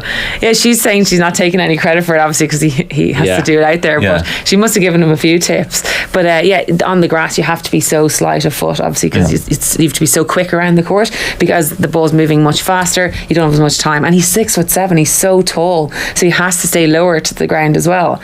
What was your favourite surface playing? Was it hard court? Hard court, I liked hard, because you were still able to play powerfully, and I could dictate with my forehand, and you're able to move around. The rallies weren't as fast as grass, and then not as slow as clay. So if you put me on a clay court, I wouldn't not the most comfortable. Really? Okay. Yeah, because I like to play aggressive tennis. So on the clay court, you kind of get drawn into a bit more of the rallies are longer, so it's not defensive, but the rallies are much longer. It's harder to put a winner away.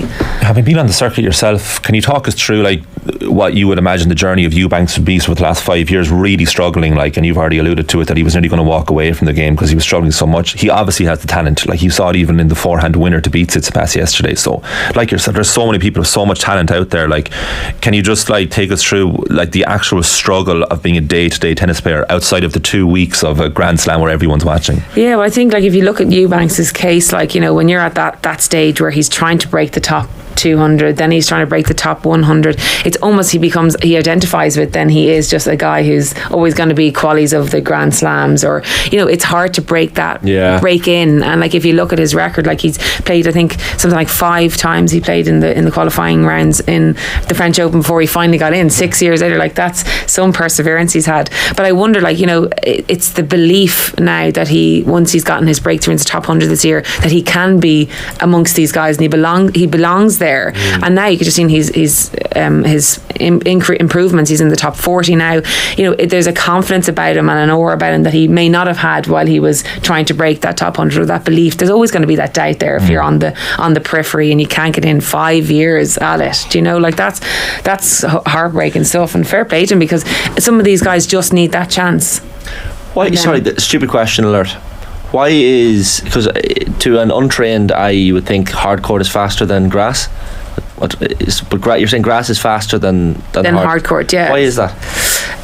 With the way it skips off it. Yeah, if you think of it like grass outside, the ball doesn't bounce as high on it, whereas on a hard court the ball will kind of slightly take some of the grip of the ground, the ball, and bounce up higher. Same on clay, like the ball will hit the grit absorbs a little bit of the ball and then bounces quite high, whereas on the grass it's just kind of penetrating through. They're a little bit slower now, the grass, than they used to be. That's why we're seeing a little bit less serve and volleying. We probably don't have time to get to the Alcaraz-Berrettini match too much. I thought the start of the second set yesterday was the most phenomenal tennis I'd seen in a while, and like the scoreline actually betrays the quality of the tennis, because it looked like a straightforward 4 sets win for Alcaraz. But it was fantastic. But I was on to yesterday, we were chatting when we were watching it, and just for a kind of a snapshot for people who are watching this as casual viewers, who in the remaining players left in the draw, strongest forehand, backhand, serve, who should we watch out for? On women's side, I'd look for Rybakina for the serve. I think she's got a really, really good serve. On the women's side, very solid, very accurate. Backhand, I'm going women first. Women's, Swiatek, her backhand is definitely one of the best on the tour. She's able to flatten it out and play with a lot of heavy spin. And Sabalenka with the forehand, I think, just with the sheer power that she can get on it. When she's on, that forehand is firing. Then we go to the men's side, and it's kind of hard to look past Djokovic on all three. Just in terms of like his serve, it's underrated, is it? Yeah, but it's the placement and the accuracy instead of necessarily the power. But he's just so accurate with it, and in those clutch points like love 15 or 30 all, he always seems to come up with the serve. But then looking at Alcaraz, I'd like to look at Alcaraz's forehand. I just think he's got such variety on his forehand that he probably longer term he's going to have a better forehand than Djokovic. Is there anyone in the remaining draw on the men's side who has a better ground stroke than Djokovic? Or some shot at that the is moment superior? I think Alcaraz drop shots are just crazy. He can play them from anywhere and off any kind of a ball, and I'd say maybe drop shots, but Djokovic is very good at those as well. But I think Alcaraz probably would trump that, and the variety he seems to have, I think we will see in the next few years will trump the actual game style that Djokovic plays. We'll just see so much more variety and spice to Alcaraz's game. Before you go, can I just ask you about the Djokovic comments on obviously the curfew has stopped a lot of matches at the peak, and it happened with Murray Tsitsipas the night as well. Like Djokovic was saying, he wants the games to maybe start earlier. He plays Andre Rublev in the quarterfinals today, and his previous match against Herbert Hurkacz was over 2 days. So play starts at 1 o'clock on court 1, half 1 on centre, and then you have that 11 p.m. curfew. Djokovic is saying they could start maybe at 12 noon, so an hour earlier possibly. He says he spent 7 hours waiting for his 4th round match to start because those earlier matches ran long. And in the opposite issue, when match resumed for a 4th set on Monday, the previous tie had finished really quickly due to an injury. So does he have a point? Like, should it maybe start earlier? Should we get rid of the curfew? I guess that's an issue for Wimbledon, but complicated one. I think it's always to do with the media and the broadcasters and money. It's money in those situations. That Wimbledon have said that they're not starting to 1:30 due to broadcasting issues. But I do think for the players, the matches should be brought back earlier. I think 12 o'clock is fairly reasonable, because stopping in the middle of a match, like for example Tsitsipas and Murray, I think Murray could have beaten Tsitsipas the other evening if it wasn't finished because of that curfew. And then the Djokovic Hurkacz maybe Djokovic would have won in 3 sets tonight, but then it ended up in 4. So it does shift the momentum big time, and it gives the players a chance to rest and then go back and talk to their coaches and reassess and change their tactics if needs be. But I just think from a fairness on the players, it would be better if they brought those start times a little bit earlier to stop this issue happening. Would make sense.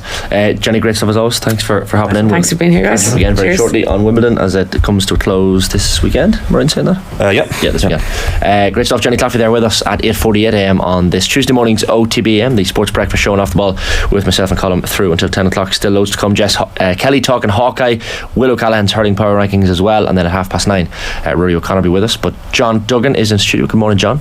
Morning, folks. How we doing? Keeping well. You've got the championship haircut, John, is it? Am I right in saying that? I don't know if it's that. It's more the necessity for a haircut. That Apologies. Didn't really have any links to the concluding stages of the GA Championship, but I appreciate the acknowledgement of the John Duggan had a mad look there 2 weeks ago in the office, had the sideburns and the hair down, and I literally stopped in my tracks in the office. Like, that's a great look for you. It is, yeah. A little bit of stubble as well. Yeah. And a bit of straight on what on. And now it's all Vietnam style now. We're off to Vietnam next week to fight. Yeah. So that the always be prepared. Full metal jacket is being invoked.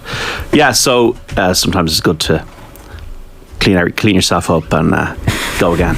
Look good, feel good, play good. You were in Croke Park as a double header yourself, John, on the weekend, both games. Yeah, it's funny, kind of, because you're not. It's a strange job because you're not known, but you're not anonymous either. So you do get people come up to you. Oh, you're off the ball. Look, Cork lads at it. Yeah, well, that's a terrible accent, isn't it?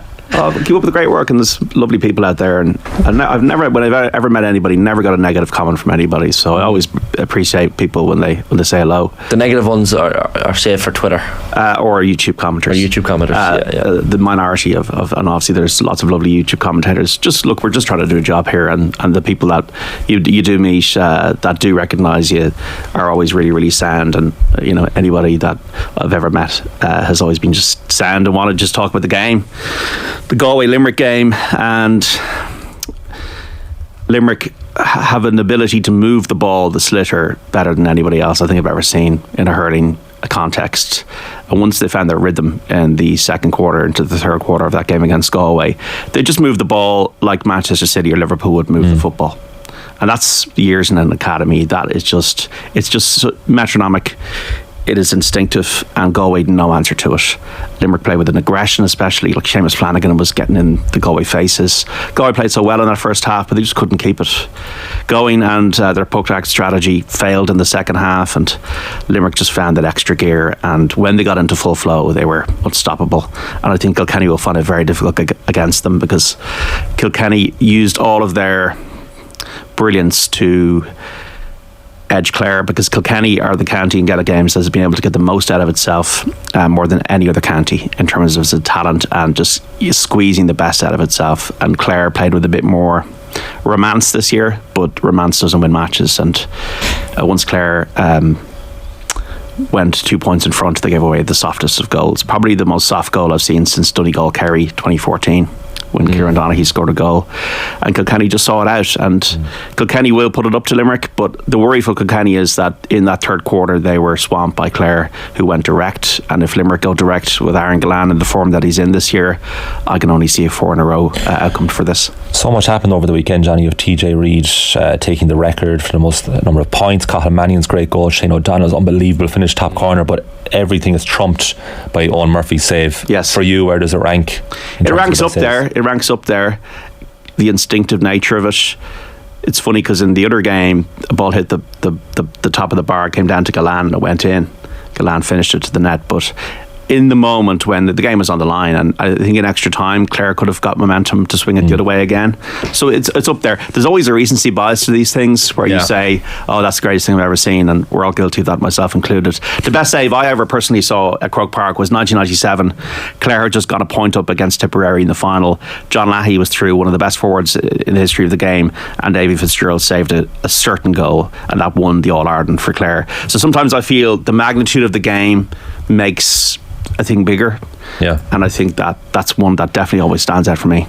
Cathal Mullaney was saying in the office this morning when John and I were discussing this that if they go on to win the whole thing, that the save will be even better again. But I was trying to judge it if it was a pre-season friendly. Would it be? No, it wouldn't be. Context is like Nicky Quaid against Cork in 2018 is remembered because they went on to win, isn't it? Really? Like, if you don't win that, if Limerick don't win, it's still iconic, but it's not as iconic. And it's iconic because it started the whole run for Limerick. Yeah. That they won the All-Ireland that year, and then would they have won 3 in a row if they hadn't won in 2018? Yeah. Brendan Cummins had a double save in the Munster semi-final against Waterford 2004, Parky Queeve. The second save, he saved for a 65, and it was like you never see anything like it. Like, that was proper top corner.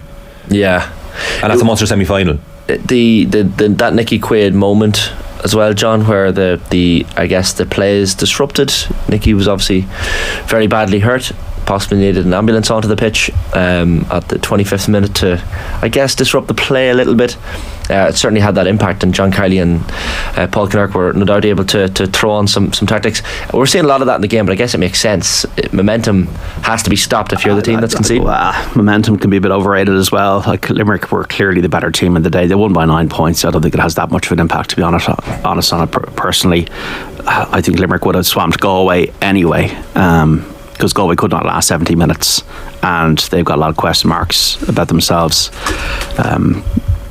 They didn't, in the second half, really turn up at all, and they just looked lost. And where do they go from here? So I don't think the Nicky Quaid thing has got any really semblance of a bearing and being a massive turning point in the game. I think Limerick were come in anyway. Who's going to win the final? Oh, Limerick. And I'm pretty clear about that. They'll have to be underperform, and Kilkenny will have to overperform. And I just worry, do Kilkenny have a 75, 80 minute performance in them? Because Clare was so poor in that first half, but playing the sweeper was a mistake, and they gave Kilkenny a 5-point cushion, and it was ultimately what won them the game. But last year was close. There was only 2 points in it, but I still feel that even though they don't have Finn and Hannon, I do think Limerick are the team to beat. But if there's any team to deny a 4 in a row, it's Kilkenny. They denied Cork in 06, and as you know yourself, Colm, Cork had never been back. Are you going to Croker this weekend at any stage, Sean? No, we'll wait for the final. That's good dub fans, yeah. I love this. Final. I love this. It's unbelievable. What more do you need for the dressing room wall? Do you know? Very quickly, just to change sport, Ange Postecoglou. I haven't talked to you about him. Are you happy? I was very impressed with his press conference yesterday. That is a man comfortable in his own skin. He's the kind of guy you feel like he's going to say to you in one moment, do you want a beer? Or he's going to absolutely skin you alive and eat you in front of everybody else. So much so you'll never go to a press conference again. You'll be so embarrassed, and you probably hear the utter silence as he just absolutely rips you to shreds in a press conference. Or he could say, do you want a tinny? Foster's, mate. Other beers are available. Better beers than Foster's. There are. No disrespect to Foster's. It's just not my cup of tea or cup of beer. Ange,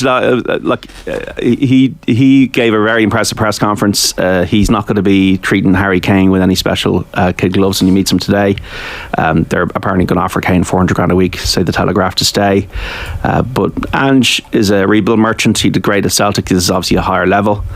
I'm happy with him, and I think he'll hold his own in the chats with Daniel Levy, and I think that's going to be important. Certainly. John, great stuff. All right, lads. Thanks for popping in. John Duggan there with us. 8:56 AM on Tuesday mornings, OTB AM, the sports breakfast show on Off the Ball. Delighted to have Jess Kelly, the News Talk technology correspondent, in studio. How are you, Jess? I'm very well. How are you? Keeping well, thanks. We decided we wanted to talk about Hawkeye. Yes. We got to stay. I needed that. It's not a Jess Kelly flat about this. Oh, you need the music. Oh, you can't hear this, yeah. No. They're playing Daft Punk music. Daft Punk-like music for you. Oh. Very good. Thanks. It signals to the masses. Okay. Yeah. I appreciate it. No problem. At least it's not Wham. It's not Wham, no. Oh, sorry, you've seen the documentary. Oh, I was like, Jess, don't tell me until you're on air, but she gave it away. It was good. No. Can you elaborate? So I felt many things. Yeah, I actually really liked it. So 3 things. Firstly, Wham are great. Like, so many good songs that you kind of forget about. Number 2, I felt guilty that I didn't fully appreciate the brilliance of George Michael until he died, because I didn't realise he produced an awful lot, and I also didn't know that he backed away from that massive producer to do Careless Whisper again the proper way. So big respect. And the third thing that really made me think afterwards, the friendship between the 2 lads. It's beautiful. It is friendship goals. It's beautiful. Because we probably all know people working in the industry that we work with. When one person supersedes another person, egos come into mix massively. Yeah. And the fact that your man Andrew was able to just stand back and be proud of his friend. Was it obvious then that George Michael was not the more talented? Yeah, very early on. But originally was the driving force behind them coming together, and he was the guy who looked after him in school when George Michael was the new kid, and he was the popular guy and the good looking one, and very charismatic. So George kind of followed his lead in many ways, but then George superseded him musically very quickly. You kind of need that dynamic. Like, I interview like a lot of businesses and startups and all the rest, and very often you'll have two people, the creative side and the creative force, and then you've got the business brain. And a lot of startups fail because there's like the ego, there's just the creative, and they think they can do everything on their own. So I think the awareness of the two of them, that they came together. And the only thing I had, and I don't know if it's my cynical head, is that an accurate portrayal of their actual relationship? It seems to be. I mean, the first thing I did after the documentary ended was I went on YouTube. Wikipedia. Okay, YouTube. And there was an interview that George Michael did with Parkinson in 1998, weeks after the incident, the indecent exposure incident, however it was reported. And I was thinking, well, what's he going to say about Ridgely now? This is like less than a decade, or just over a decade after they split up. And it was very kind. And it was very much like exactly what was said in the documentary 20 years later, which is like he stood away and was very happy for me to be successful. And Parkinson asked him, do you stay in touch? And he was like, well, he's surfing in Cornwall these days, so I don't see much of him, but we're still very much friends. So it's easy to be cynical about the whole thing. Ridgely obviously knew the limits of his talent, but he still wished him well and was like, no, over to you. And like, you'd be welling up watching at the end their farewell concert, and it's like Ridgely almost knows in his face like that this is the end of it. And he even looks different. Like, he had this beautiful mullet in the 80s, like suited the decade so perfectly, but at the end he has his hair cut short, and he's like much less kind of extroverted on stage, and he's very much given the limelight to George. And there is a bit of sadness because he's only going one way, George, and Ridgely's going the other. I'm sure Ridgely was financially sorted out. Oh yeah, but I think royalties, sir. Yeah, but it's the partnership and it's the friendship. Yeah, because very often when you watch those music documentaries, it ends badly. You know, someone becomes the ultimate dickhead and then they never talk again. And like, even if you watch stuff about the Eagles, as it goes through, they all start referring to each other as like Mr. Whatever. They don't use each other's first names. Right. That's how like toxic that relationship became.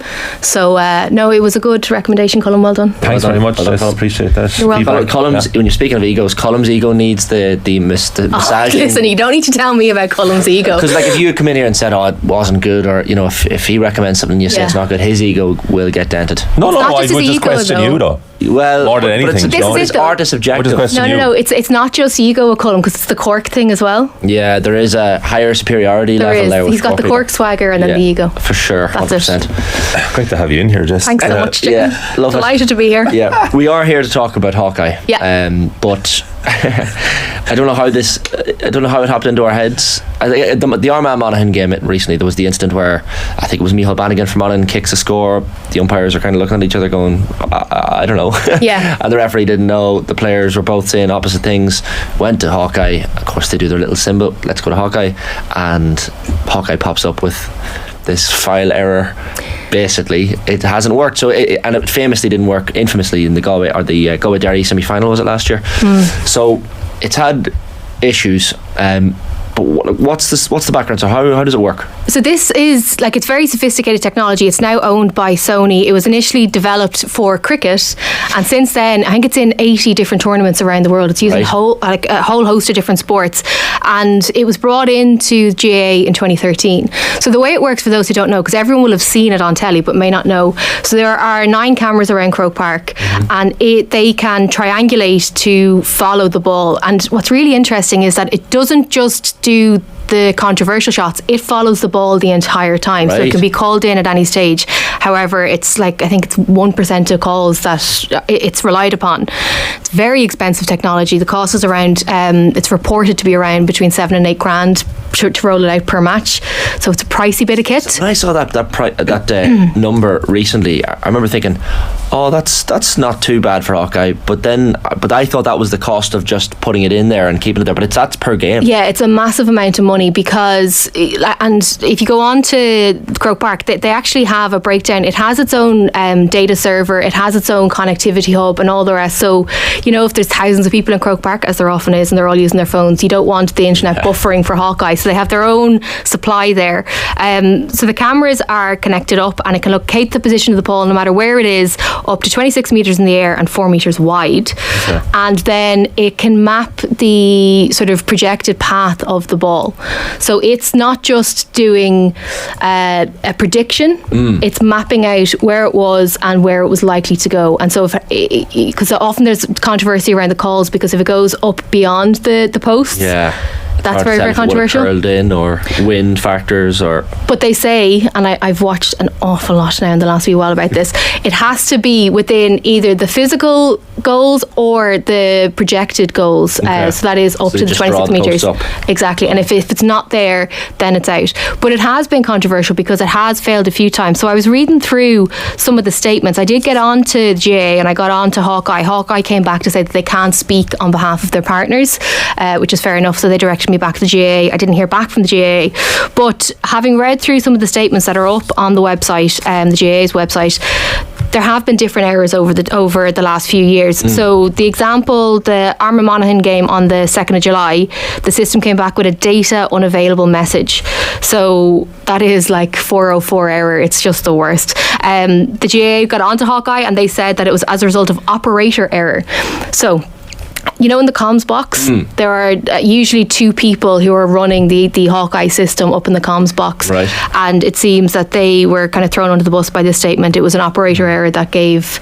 There's like pilot error, like when you're talking about airplane incidents. So they're blaming it on the humans? Yeah, it was, basically. So the system, and it's quite interesting to see, so they are capturing every single movement of the ball. And then when it is called upon, there is a bit of manual input required with the system. And then it gets thrown up onto a monitor that then flicks it onto the big screens. So somewhere in that chain of events. Sorry, but the phrase "you have one job" comes to mind. No. If you read the notes there, it's tough. But sorry, it's tough frame by frame. Yeah, but they're no. The individual isn't doing the frame by frame video. I know the analysis of it, so I don't get it when it goes through the post when they're showing it, and I'm like, I don't know if this is going to be Tar or Neil. You think through the post is a Neil? Through the post is a Neil. But then I depict it as like slightly too inside the post basically, and it would still be Neil.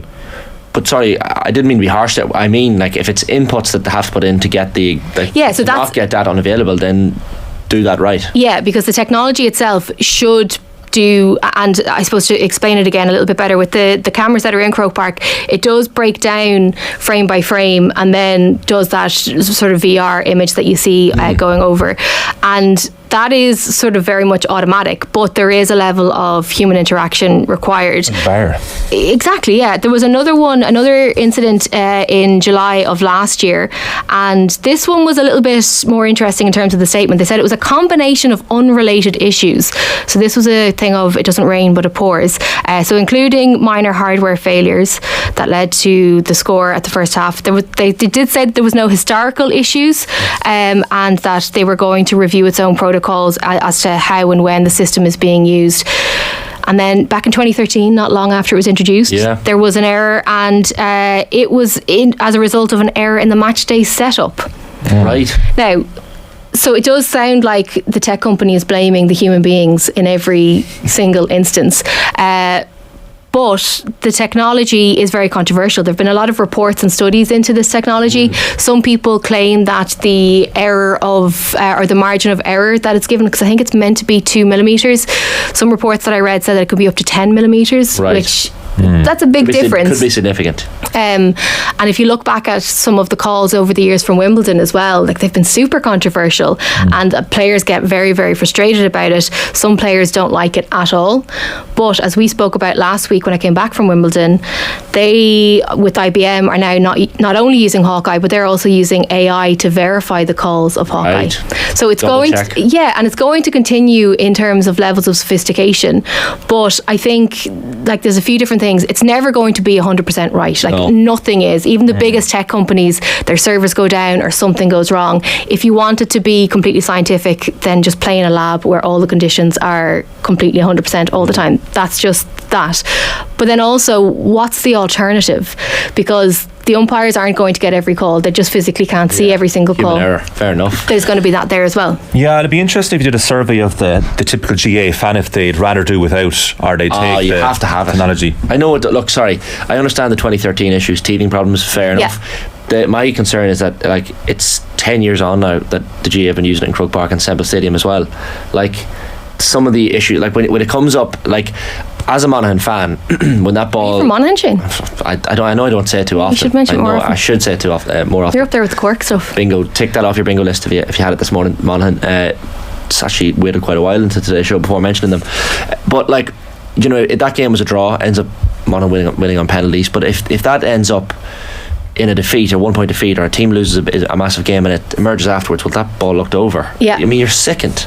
And it's there's such huge issues at play here. These teams are training for months on end and years on end, and to have something taken away by a small... But that's what I mean. Would you rather just go by a human decision rather than the incorrect technology?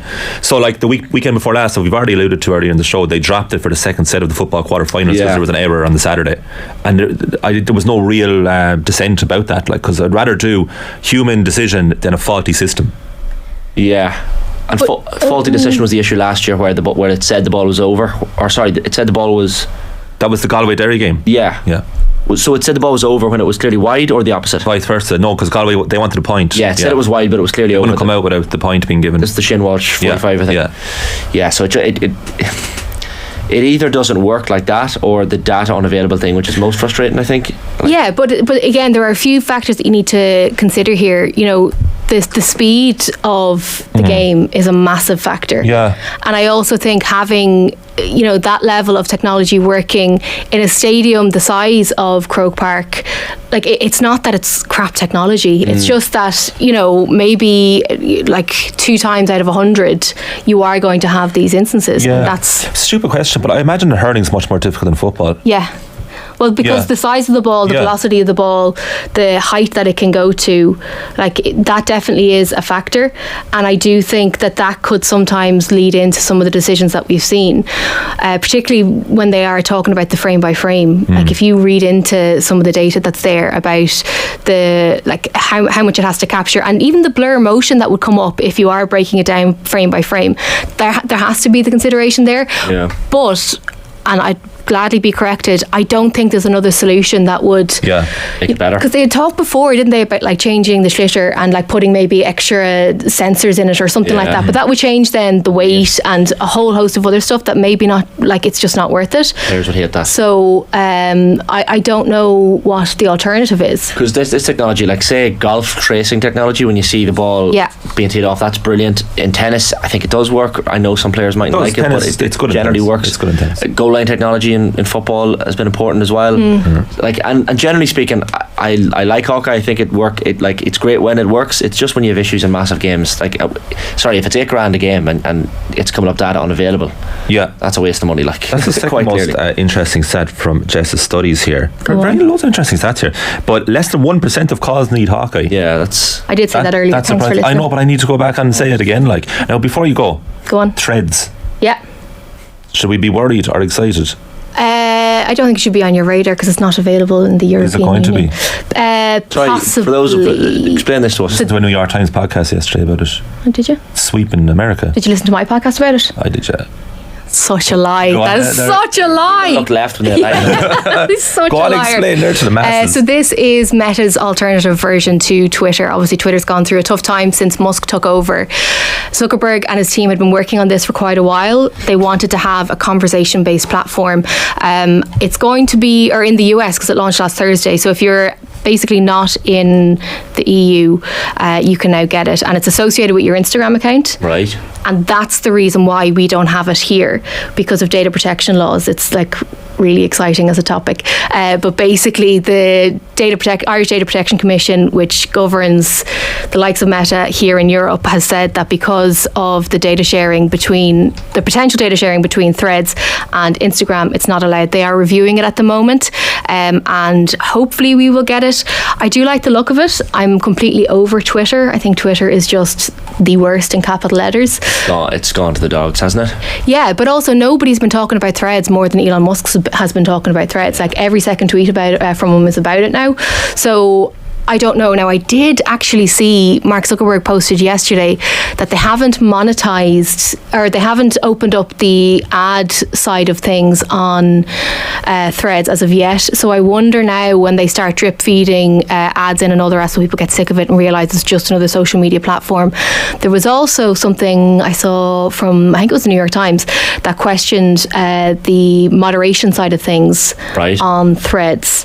They didn't confirm that they'd hired moderators, I think, for the new application. And as we know, trolls are the worst thing about social media. So if that's not in place, then it's dreadful. Something I noticed yesterday, Twitter has changed the reporting things that you can report abuse for on the platform now. Okay. So if someone is just like harassing you and being like awful, those options are now gone. It has to be like the worst of the worst, which is not good, because if you are someone on the platform and you are being targeted, like what else do you do? Yeah, it's the worst of the worst. Could be subjective, like, depends who you ask. 100%. Just looking there, Twitter has 250 million active users. By Monday, Threads had reached 100 million, so catching up reasonably quickly. The two lads on like this whole back and forth Musk and Zuckerberg are having. Oh, it's so Messi versus Ronaldo of the tech world. No, but we've changed. Like, we'd worked for years to change the perception of technology as not just being dudes in hoodies and jeans, and now they are completely undoing it all by being the whitest of white men and just being horrific. Musk looking for a literal dick measuring contest, I think it was the latest. You know, what more would you expect from him? It just sums the whole thing up. Yeah. I don't know how we got there, but I'm glad we did. Jess, great stuff as always. Thanks so much for happening and explaining Hawkeye to us. That don't exactly know how it works, but now I feel a little bit more enlightened, to be fair. 9:13 a.m. on this Tuesday morning's OTB AM, the sports breakfast show on Off the Ball. I should say Braeburn Coffee is the official coffee partner of OTB. Braeburn Coffee is coming to an Applegreen near you. New Braeburn locations are popping up every month, so visit applegreenstores.com/Braeburn to find your nearest Braeburn Coffee experience. Here are some highlights on the OTB Podcast Network coming up today. We've got the football pod, we've got David Herity talking the hurling, and Football Daily as well. After the break, we'll have Will O'Callaghan's hurling power rankings. First though, David Herity with Richie last night on Kilkenny's victory. Back in a sec. I was looking up during that time. I honestly, I'd be looking up videos online. I'd be looking up sub goalies. So basically, I remember getting kind of a bit of enjoyment. I think it was some Arabian lad was brought on in the 88th minute, a sub goalie. But I was watching videos just to try and show that like this actually does happen. Yeah. That you do get back in if you're a sub goalie and stuff like that. But I was finding anything anywhere to give me a bit of hope that this lad would eventually give me a chance. So I don't pity the likes of Darren Brennan, who's there, a sub goalie. But there's always, like I said, there's always just that small bit of a hope. Not hope, as a sub goalie. Owen does pick up injuries, the way he plays, the way kind of he throws himself around the place, it can happen. But it's a terrible position. It's really horrible. Like, even getting dropped for the final in 14, Pádraig Welch was dropped and I was dropped, and I remember picking potatoes, like crying my eyes out the day before the All-Ireland. I texted Pádraig just basically, you can come on, but in my own head I was like, Jesus, you're never going to play with Kilkenny. OTB AM. It's Galway versus Kilkenny. But not as you know it. It's the fastest I've ever seen you run in your life, brother. The Hurling Pod Live is off to the Port Gosh Energy Theatre in Dublin this July, and you're invited. I'll be joined by my co-host James Kelly and Paul Murphy on the night. Start the leveler, he'd say, and the tractor is coming after us. As we debate the highs and lows of the 2023 season and preview the All-Ireland Hurling Final. Plus, we'll be announcing some more hurling legends to take the stage with us. It was a ruck, I got confused. It's happening on July 20th at the Bord Gosh Energy Theatre. It's an exclusive off-air event. Tickets are limited, so don't delay. Go to offtheball.com/events for more. Bord Gosh Energy, proud sponsors of the All-Ireland Senior Hurling Championship. This is what inter-county hurling is it? That's why I should have stayed at rugby. OTB AM. The Sports Breakfast Show from Off the Ball. Some of these critics, these pundits, I absolutely adore them lads. I have unbelievable time for them, but they're a great bunch, but it's not acceptable. I'd like to play the hard man when they're on it. It's not very pleasant when you're trying to manage a team. All you're looking for is a bit of civility and a bit of decency, but they just miss you like you have nothing to do with the bloody occasion. Yes, it is the Hurling Power Rankings, and it is the esteemed presenter of the Hurling Pod, Will O'Callaghan. Will, good morning. Wow. Well, lads, good to see that Colm is getting some use out of the bottle that he got from coming in for a slight tangent last week. It's become a prized possession by the looks of it. This guy, now he's setting himself up for a compliment, but I'm going to give it to him. Go on. I was like, where'd you get these bottles from? They're class. What's the bottle? A charcoal coloured bottle, right? Is it news talk or it's not unbranded? Unbranded, so it's black, just a black bottle. Yeah, and I was like, wow. And then Will O'Callaghan, like high school jock style, he was like, hey kid, catch. Threw it over to me and I caught it. High school jock style. Fumbled it like the nerd, like yeah. And then I'm using it, and it's beautiful because it actually cools the liquid. Now that's a compliment to Will, but the con of Will, I wanted him right here next to us. Right. He had promised us some in-person Will O'Callaghan goodness, but look at you now, remote, still looking well, but not here. I got slightly delayed this morning, and then basically my equation was I'm either on the train talking to you guys on my phone, or I'm going to go back home and be in position to talk to you on a mic. So I think I probably did the right thing. Yeah. But hey, I mean, it's unfortunate I'm not right beside you right now. You just wanted to avoid all the celebrity attention that you get on the trains. Did someone comment? Someone commented back that the guy who you were speaking about, and was it the crappy quiz or something last week? Will had a because Mick called him a stalker in the intro, which was incredibly harsh. Obviously Mick wants to get a little bit of attention. Your man looks at it and goes, "Hey, I watch the crappy quiz every week, and now I'm being called a stalker on it." So no, I can say faithfully the commenter on YouTube was not a stalker or a weirdo or whatever way Mick may have portrayed him in the intro. I'd say Will Callahan's a recognised man. Oh Jesus! I don't think he can go far. I'd say people are calling him all the time. He takes it well. Yeah. Wears it well. I'm going to put this up straight away before we get into the rankings. Will, why should we go to the Hurling Pod Live? Because we've got some excellent guests for a start to even do a soft enough selling it. So Joe Canning is there, former hurler of the year. James Skell's former teammate with Galway, which means I put up a tweet last night saying I'm sure that Canning has got some great stories on Skell. Skell's first response in the WhatsApp group was, wait until you hear the stories that I have about Canning. So that's going to be pretty interesting. They're going to be going out to try and outdo each other on the night. And two other guests that I can tell you guys first here on OTB AM that we're going to have on the night as well. One of Limerick's greatest ever, a man who ran the skin literally off his feet in a Munster final in Kieran Carey, one of Limerick's best players of all time, and the great Tommy Welch. On the day he comes back from holidays, he is going to the Bord Gáis Energy Theatre. He said he couldn't miss the occasion, so he's going to be there as well. You know, just the 9 All-Stars for Tommy across his career. It's almost like the Avengers. We're bringing the best pundits in the country together for one night in the Bord Gáis Energy Theatre. July 20th, all proceeds from the tickets are going to the Dylan Quirk Foundation and Focus Ireland. So you're supporting two really good causes if you come along the night as well. And it's only 3 days out from the All-Ireland final. And I waited till the semi-finals were over to book the last few guests because I was waiting to see what the composition was going to be. Well, I've given you one of Limerick's best and one of Kilkenny's best to preview the final between Limerick and Kilkenny on that Sunday. Tommy will be wearing his suit and tie, no doubt, putting everyone to shame. Well, he might still be in his holiday clothes, Shane. He might be actually, that was his promise to me. He said, I'm coming back that afternoon, but I'll go to the Bord Gáis that night. So I'm perfectly okay. If Tommy wants to come in his shorts and a Hawaiian shirt, that's absolutely fine. We'll let him up on stage anyway. The charisma on stage that night. It'd be too much for people. It's true. That's going to be several intervals. What a day that is. That's just Gail and Murphy alone. Yeah, what a day that will be overall for sport. Ireland's first game down under that morning. And then you take a break, put your head down for a while, go back out to Will. July 20th this is. July 20th. Also the anniversary of the moon landing. It's the first moon landing on Apollo 11. What a day. Of course it is. What a day. So it might be as significant. I think it's 4 days after the Indians were liberated from Galway as well. All right. Father Ted folklore. Brilliant. Marathon. offtheball.com/events, Will, is it, for tickets? That's it, yeah. You can pick them up there. If you check out the Off the Ball Twitter, you'll see the various different tweets about it as well. Pick up your tickets, pick up two and come along on the night. It should be great. And I mean, you're talking about charisma. Paul Murphy on the BBC at the weekend has caught out Lee Chin taking a sneaky picture of him while they were posing for another picture at the weekend. So that's how much of a star Paul Murphy is. He was on Virgin Media, OTB, BBC across the weekend, the busiest man in showbiz. I think we've just about tracked him down to actually be there on the 20th as well. Fantastic. That'll be a good night's crack for sure.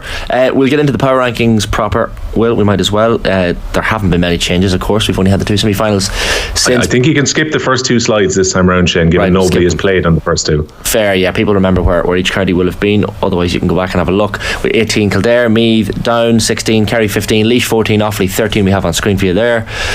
12 Carlow, 11 Westmeath, Antrim 10, Wexford 9, Waterford 8, Dublin 7. And then get to the top 6. Talk us through the top 6, Will. Well, the top 6 doesn't have a huge amount of change. You'll see the one change that's happened is second and third have flipped around after Kilkenny's win against Clare.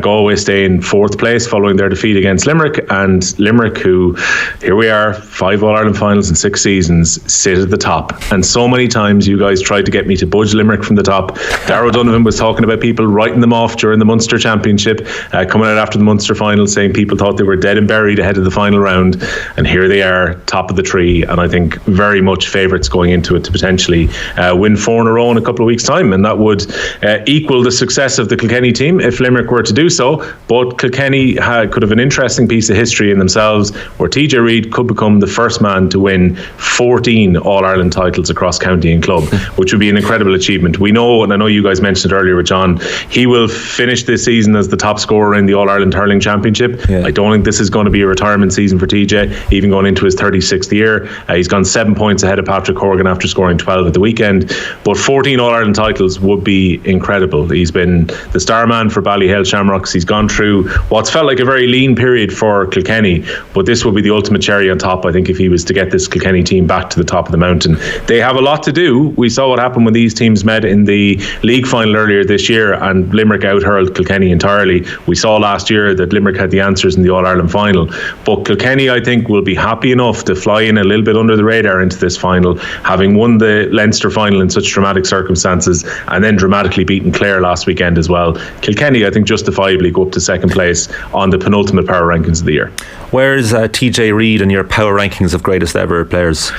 Oh, he's right up there. He really is. Like, I think himself and Canning were the best players of the decade just gone by, if you were to take, say, 2010 to 2020. And you can probably dispute and argue, and Skehill and Murphy debated for their former teammates in the hurling pod earlier this year, that, you know, aesthetically you might enjoy what Canning does, the flicks, the skill, the things that he seems to be one of the only players that would be capable of doing. And TJ is an absolute machine, one of the best fielders of all time, an incredible free taker, not to take away from how good Canning is on the frees as well. But TJ coming up in clutch moments during matches, and we saw at the weekend, he just went out there and kept Kilkenny ticking over, even at the times when Clare came right back into the game in the second half when they pushed their players back up.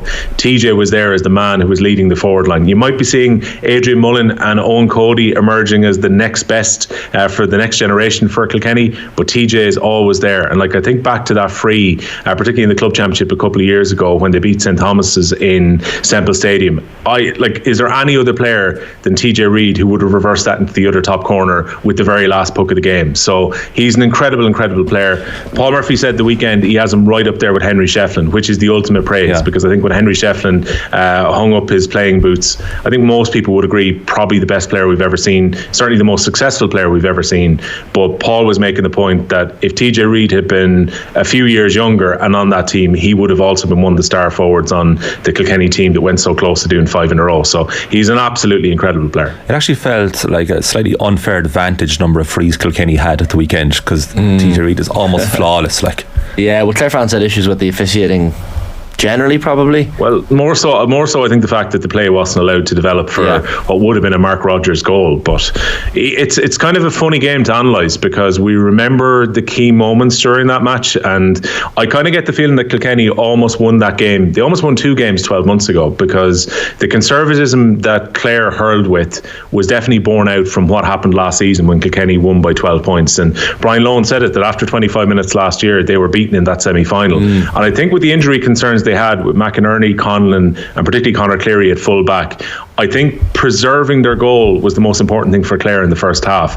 But going out there with the sweeper played into Kilkenny's hands, and Kilkenny made hay in the first half of that game and got themselves into a very good position. And then we saw in the second half, when Clare were that little bit more direct, all right, Shane O'Donnell scores an absolute wonder goal, which is probably how we'd remember the game if it wasn't for a save from the best goalkeeper of all time in Owen Murphy just before full time. But like, these are the moments we remember in the game. But if you look back and look at how good Clare were in that third quarter particularly, they will be kicking themselves that they didn't get to this All-Ireland final. Still just the one championship win that they have against Kilkenny going back to 1997. So you can definitely read a lot into the fact that Kilkenny, you've got great Croke Park experience, great Croke Park record, something that Clare haven't had since they won the All-Ireland final in 2013. Yeah, you were saying on the hurling pod on Sunday night when you went live after the game as well, it's about decades since Clare won the championship at Croke Park, like against Cork in the replay.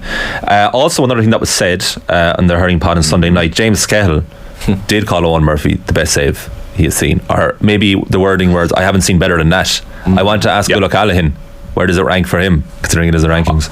I haven't, and like, I was listening to you guys chatting to JD earlier, and you named out a string of very good saves along the way, and I saw a save that Damien Martin made against Galway back in the 80s as well, where he was at full stretch and it looked like the ball was going into the top corner, and the Davy Fitzgerald save in 1997 is right up there.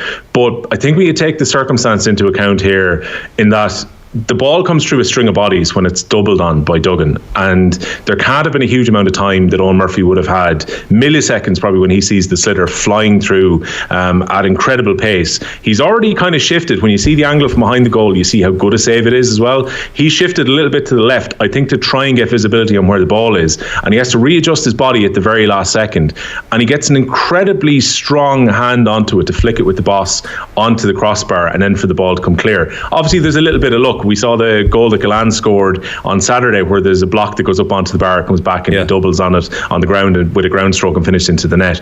But incredibly hard to save, an unconventional height, unconventional angle, and somehow the cat in the Kilkenny goals manages to somehow readjust and just save it. It's just absolutely unbelievable stuff to send them into a final. An incredible moment. Where were they going with only 3 minutes of injury time? Yeah, and it felt like it slowed down a little bit during injury time as well. I thought there definitely was time to go for a little bit longer, and I think Kilkenny were particularly relieved at that point because Clare had a 65, which they kind of tried to drop in short, and Kilkenny just managed to get a ruck situation. The ball came out and the referee blew the whistle fairly tight and 3 minutes gone. So yeah, look, sometimes you get that bit of extra time, sometimes you don't, and in this case the time just ran out for Clare, when really they were the architects of their own downfall a little bit earlier as well, with the nature of the second Owen Cody goal that went in. Like, you're just thinking that you can understand that they wanted to go short to try and work the ball back out, but when Rory Hayes takes it into traffic, now granted Kilkenny swarm around very impressively, and the aforementioned TJ Reid plays a lovely pass to Owen Cody, which is maybe underrated a little bit as well, because the finish is very good, but Clare should have had that ball cleared. I think sometimes when you get into a dangerous situation like that, instead of going for the 1-2, there can be a lot to be said for just clearing your lines when you see that Kilkenny were pushing up on you as well. So that's something Clare will have to ruminate over the winter about. And there were different times during the Munster Championship, particularly when they came away from the Gaelic grounds with the win in the Munster Championship itself, where you thought this Clare team have got an All-Ireland final in them this year, and even after the Munster final you thought it was going to be a trilogy between Clare and Limerick, but again, right off Kilkenny at your pearl, lads. Not to be. Well, I will brag about this later in the week. I did call Kilkenny by 1 to 3 points on the quick picks, which will it's really bad news on the quick picks as well, because a few lads were pointing out on the live pod of the weekend, they were like, oh yeah, Will was a lot more convinced by the margin of victory that Limerick would have against Galway in the first game, and I'm thinking, yeah, but it's not much good when they win by 9 and you've predicted they'll win by 6, so there's still no bonus point to be had. I think Shane Hannon is in a very comfortable position at the top of the quick picks now. We may well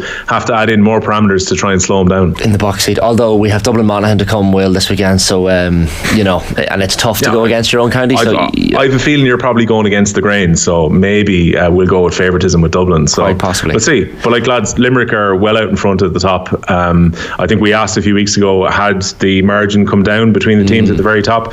I think that Limerick performance after the 25th minute was, they just blew Galway away. Disappointing if you're a Galway supporter, because you know they were very limp in the second half, but Limerick worked out the problems even without Hannon, even without Finn. They were incredibly impressive. And just on the Nicky Quaid point, because I know you guys were talking about earlier on as well, the 6 minutes after Nicky Quaid went down to check on his contact lens, Limerick won by 2 points to 1 and Galway had 2 goal chances. I think sometimes the narrative ends up seeming a lot more dramatic than it is, and I'm sure it's not the last time that a goalkeeper will go down to ensure that a message can get on. But even James Skell, who was in a conciliatory mood on Sunday on the live show, said it was also an opportunity for Galway to get information onto the pitch at the same time as well. So it's dangerous to read into that and think, oh, the Nicky Quaid moment was the moment that Galway stopped. I actually think when Galway withdrew and went to a one-man full forward line a few minutes earlier, that was the moment that the game switched. Plus, I think Galway looked out of gas at that point as well. If Hannon's only half fit, would you still start him and give him a half?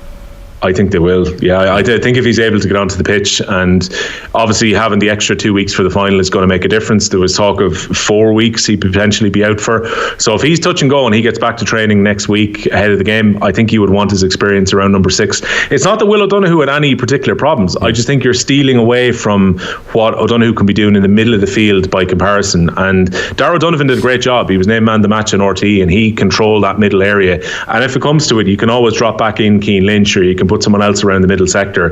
This is the big advantage that you have if you're Limerick, because there's so many players that can kind of plug in and play in various different positions. But I think if Hannon is fit, you want him steering your team for number 6 in an All-Ireland final. Now, they won without Hannon in the league final earlier this year, where Dan Morrissey was playing at number 6. So it just goes to show that John Kiley can do it in different ways. And there was that kind of just feeling as well that Cian Lynch is starting to come back to top form at different times during the semi-final as well. He's been battling through that hamstring injury throughout the year. You know, I thought Kyle Hayes put in a very good performance, didn't play at 6 where he was named. Again, we saw a couple of moments from Garrod Hegarty, which is scary stuff for everyone watching Limerick at the moment, if there's maybe a couple of extra gears to come from them potentially in the All-Ireland final. Yeah, scary stuff. It's funny how, even Colm, you mentioned earlier that there are so many moments from those 2 games that might go under the radar because of the results. The O'Donnell goal because Clare lost, the Mannion goal for Galway because Galway lost. Oh, Kyle Mannion's goal was absolutely outrageous. One of the best finishes I've ever seen. Cooney's pass inside as well, and the finish. Like, it was a low percentage effort, Will. Like, he shouldn't have even gone for goal. But even I think the Limerick defenders didn't think he was going to go for goal. I think they thought that he was running out of space after the break, and that Carl Mannion was probably going to shorten his grip and just tap it over at that point. So it was incredibly ballsy to shoot across goal, especially against Nicky Quaid, who's an outstanding goalkeeper. And we're talking about great goalkeepers with Murphy. What a finish. But then that's what Carl Mannion has in his locker, and it's why I think we talked about the power rankings a couple of weeks ago, where we were praising Mannion playing deeper in the role against Tipperary. But if you could have Carl Mannion further up the field, that's what he brings. Penetrative runs. He's a fantastic shooter. And I think if you're Henry Shefflin looking into next year, you would love to have Carl Mannion in a more prominent position up front, because the scores really did dry up for Galway once they brought that change around where Kincannon stayed as the only man inside. And I felt when Conor Whelan came out the field a little bit, he got lost in the game big time, while he was incredibly dangerous in the first 20 minutes or so. So again, I think that's the decision that Galway will look back on and think, if they'd been slightly more brave, maybe they could have asked more questions about a Limerick defence, which has been patched together because of Finn and Hannon been out as well, but it was comfortable for them once they had extra men back there. Yeah, it was the audacity from Mannion as well. I think probably the element of surprise. Nicky Quaid might not have been expecting the shot on goal. There was also in the Kilkenny-Clare game, and it'll be lost because of the Owen Murphy save on 22 minutes I think it was. Conor Fogarty makes a block on a certain Clare goal, and it's like that'll be lost to the whispers of time because of the Owen Murphy save, but like only for that. I mean, it was an unbelievable block in itself. It almost felt like a meme, Shane. It's like he came out of nowhere, and next thing there's Fogarty there to make a block/hook just at the very last second when Clare were about to score a goal. So that's the thing for Clare. They look back at it and say there's 2 certain goals, if it wasn't for incredible moments within the game, that they could have scored, and he has to take huge credit for that. In a way, it kind of summed up Kilkenny. I know it can sound like a cliche when we talk about a team really wanting it, and hooks and blocks are really important, and but if you think about it, the goal that Owen Cody scored was down largely to the work rate of the Kilkenny forwards. And in Fogarty's case, it was about the work rate of getting back at the last moment to be there when other players may not have burst themselves to get back into that position. And the other thing is, I really feel for the Kilkenny hurlers who are now going to have a dry day the day before the All-Ireland final. Killian Buckley's wedding. What unfortunate timing on the Saturday before the All-Ireland final. So I'm sure they're all going to go and have a fine time, but they'll probably be leaving the reception at a very reasonable hour to be back in their bed ahead of the All-Ireland final. To be fair to Killian and his future spouse, like, if you're booking a date for a wedding as a Kilkenny hurler, a lack of self-confidence there. Come on. I mean, apparently I'm told through Paul Murphy that they booked the wedding a couple of years ago, and it was when the final wasn't as far back as it is now. Fair enough. So I think the plan is the wedding would have been, if the calendar was the same as it was 2 years ago, it would have been, I think, a week or 2 weeks after the All-Ireland final in the hurling. Right. So unfortunately you can't really switch it round when the calendar changes a year out. On the hurling pod on Sunday, Will, you were saying not necessarily a foregone conclusion, the result of the final. We asked John Duggan earlier, he didn't hesitate. He said Limerick. What are you thinking? No hesitation about, I think, the fact that Limerick are going to win. That's not, like, Kilkenny won't care if every single pundit between now and Sunday week say that Limerick are going to win, and even if people very confidently predict that Limerick are going to win, they won't care. They will point out to last year that they were still in the game in the closing stages, and they'll go up there to try and upset Limerick in the final. But for me, I think this Limerick team have just kind of worked their way into the year a little bit. Those single score games in Munster were about teams really going at them. We saw at the weekend what Limerick can do when a response is needed, when they were 6 points down in the game. They've got all that experience. I think you'd be silly to back against a team that have shown so much over the last 5 or 6 years and getting themselves out of those type of positions. I think they're a team that we really should savour, because there will come a time when this run will come to an end, but at the moment they're absolutely awesome, and I think it's going to be a league and championship double for Limerick this year, with a Munster title sandwiched in the middle as well. Just, win all the silverware. 16 finals out of 16 under Kiley. So back against that. That kind of answers the question Patrick Coleman puts in the YouTube comments. How much will it drive Kilkenny on to get revenge for the league final in last year's All-Ireland? I think they'll be a lot better in the league final. That's the first thing. They were very disappointed in Páirc Uí Chaoimh that day. I think they'll definitely bring their performance up from there. Like, having Mullen back in his electric pink boots is a big boost for them ahead of the final as well. So, and Owen Cody is in remarkable form. You could probably argue that Kilkenny are, despite the fact they only got over Clare by 3 points this time as opposed to 12 last year, I think Kilkenny almost looked in better form coming off that semi-final than they did last season. So I think this is going to be another tight one. Don't for a minute think that Limerick are going to roll Kilkenny over, but again, I find it very difficult to oppose Limerick overall. Mark says, lads, as a neutral, the officiating was outrageously one-sided. This is on the Clare Kilkenny game, I assume. The contrast and freeze given were scandalous, and then 3 minutes at a time was just a joke. Let's call a spade a spade. And Crack of the Ash, Will says, when is Scale going to get pulled for still not having watched any Father Ted needs dealing with? I think fairly soon. Somebody tweeted us, the I made the BBC moment with Henry Sellers when he loses the head.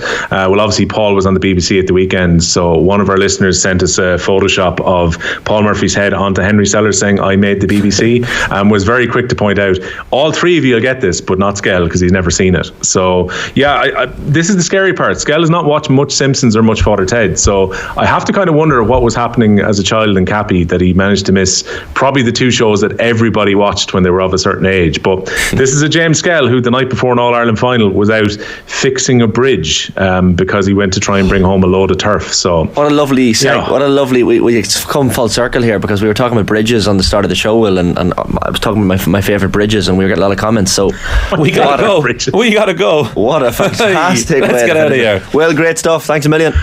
Thanks, lads. That is the Hurling Power Rankings. I absolutely adore them lads. I have unbelievable time for them, but they're a great bunch, but it's not acceptable.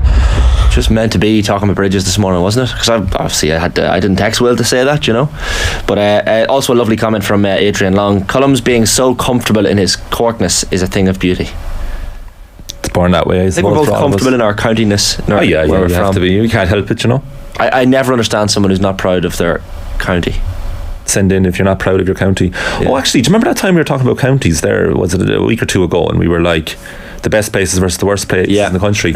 Some fella DM'd to me like a stranger saying Carlow's the worst place ever, but then a lot of people come to Carlow's defence, and I was in Carlow and it's a very nice place. It is. Also, one of my favoured GA jerseys is Carlow's. And they just go for it. That's controversial. It's all sort of colours. Just go for it. I also like it. Sligo's gone right up my list after being there recently. Yeah, it's beautiful. I like Kildare's very simple white. That's always. You're talking about jerseys? Yeah. Right, sorry, I was talking about the county. Jersey. James Skell, I could see in Father Ted. Yeah, oblivious, because he's oblivious to Father Ted. An ancillary character. I could see him. Yes, in 1 or 2 episodes. Yeah, we should watch it. Yeah, absolutely. Get it on, James, if you're watching. 9:40 AM on Tuesday mornings, OTBAM. Colm, thanks a million. Thanks for having me there, Shane. Well, it's morning, pleasure as per usual. On tomorrow's show, Nathan Murphy would join myself as we have Anthony Moyles previewing the All-Ireland Senior Football semi-finals this weekend. Dublin Monaghan on Saturday and Kerry Derry on Sunday, and of course the Tailteann Cup final, Meath versus Down, which precedes the Dublin Monaghan game on Saturday in the doubleheader at Croke Park. Keith Wood will join us as well, and plenty more besides. Right now, Ruaidhri O'Connor on Monday Night Rugby talking the Irish under-20s. Have a terrific Tuesday. Joining us to discuss it and to look ahead, I guess, to that final two is the Irish Independent's rugby correspondent and Bohemians commentator extraordinaire, Ruaidhri O'Connor. Ruaidhri, welcome back to the show.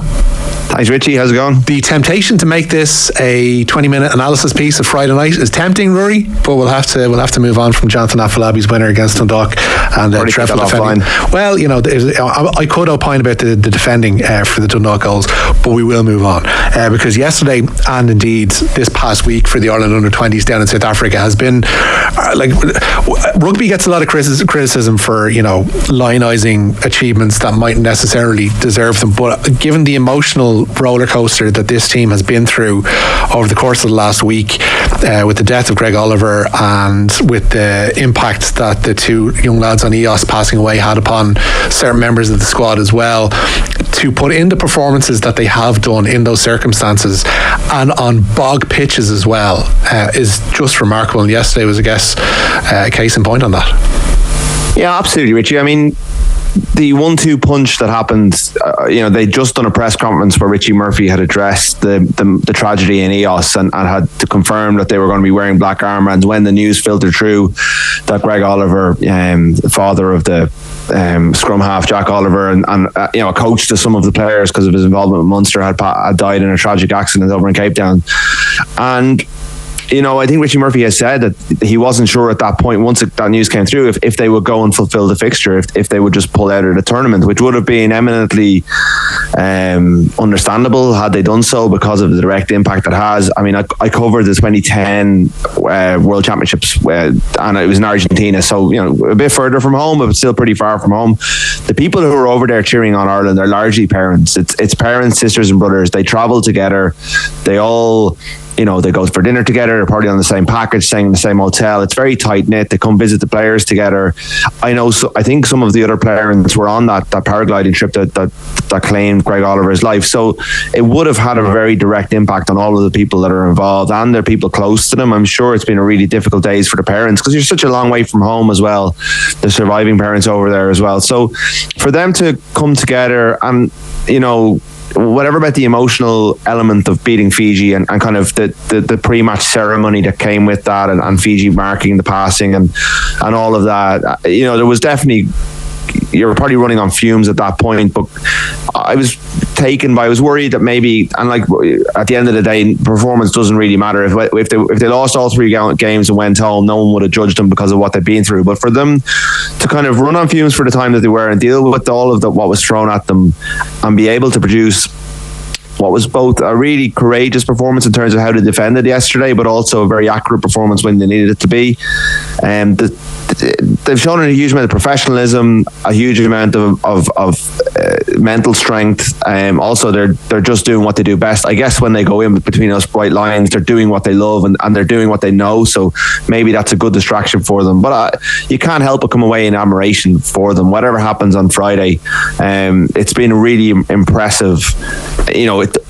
Ultimately the tragedies happen and what happens on the pitch doesn't have any impact on that whatsoever. But maybe the shared experience that they've been through has bonded them together closer, and they will always have that bond whether they win this tournament or not on Friday. I was listening to Richie Murphy's press conference on Friday, and he didn't use the term grief counsellor, but they certainly had somebody in between the passing of Greg Oliver and the Fiji game, and I think even subsequent to that as well, to speak with the squad and to help the squad out. Do we know if it was a grief counsellor, or if it was just if somebody from World Rugby who'd helped out? Or I haven't clarified that. I know my players, the Players Union in South Africa, had offered them support, and the RFU in the last year has actually appointed a head of psychology.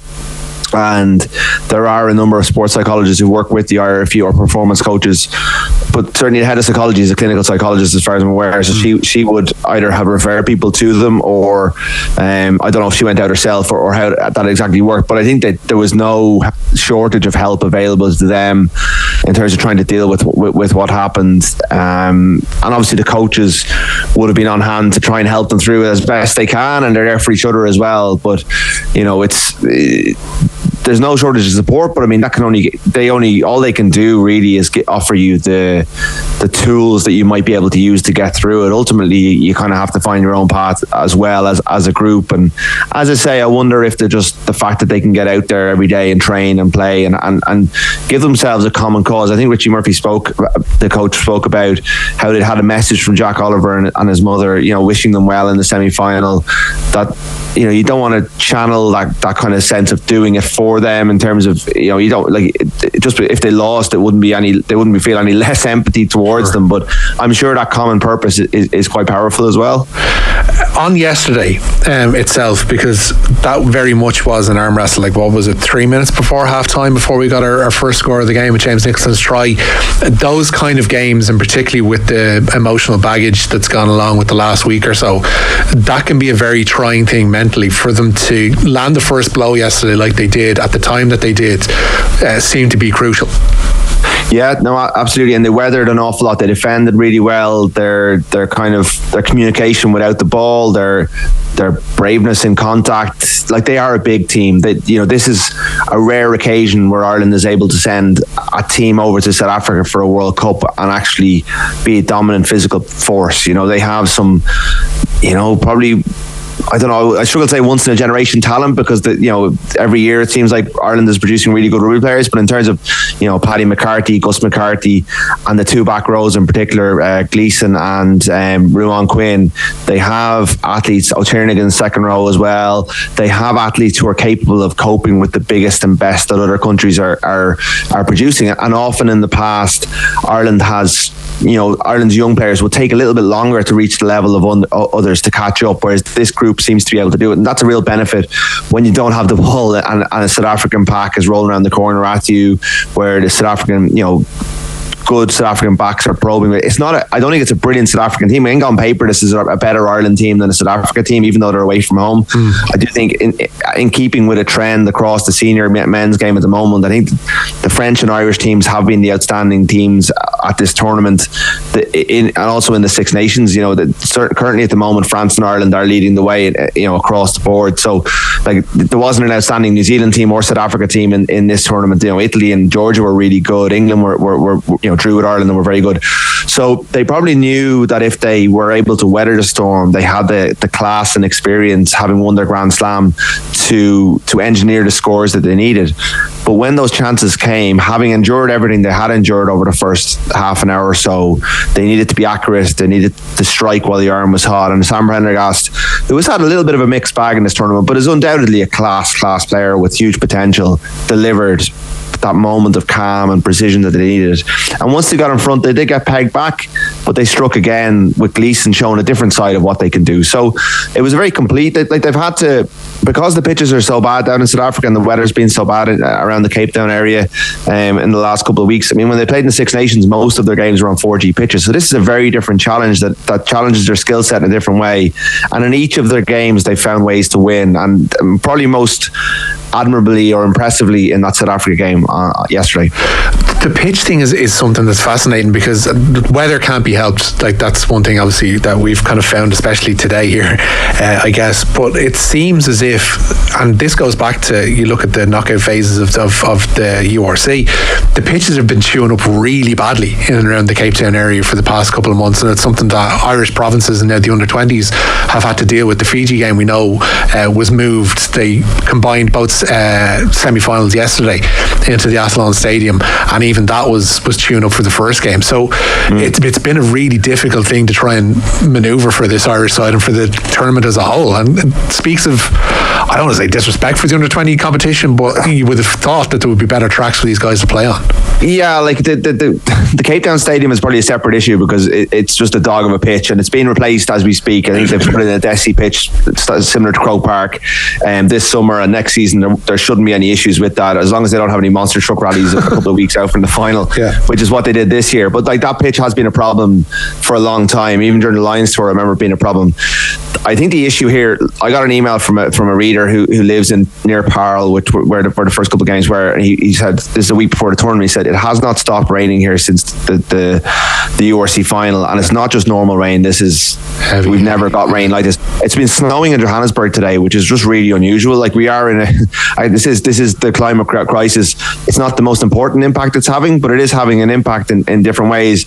I guess this tournament is often in the Northern Hemisphere's summer, and what they do, the format they've always done, is they pick 2 or 3 grounds, they play 3 or 4 games on those grounds a day, and it's fine when you're in Italy or you're in England even at this time of year.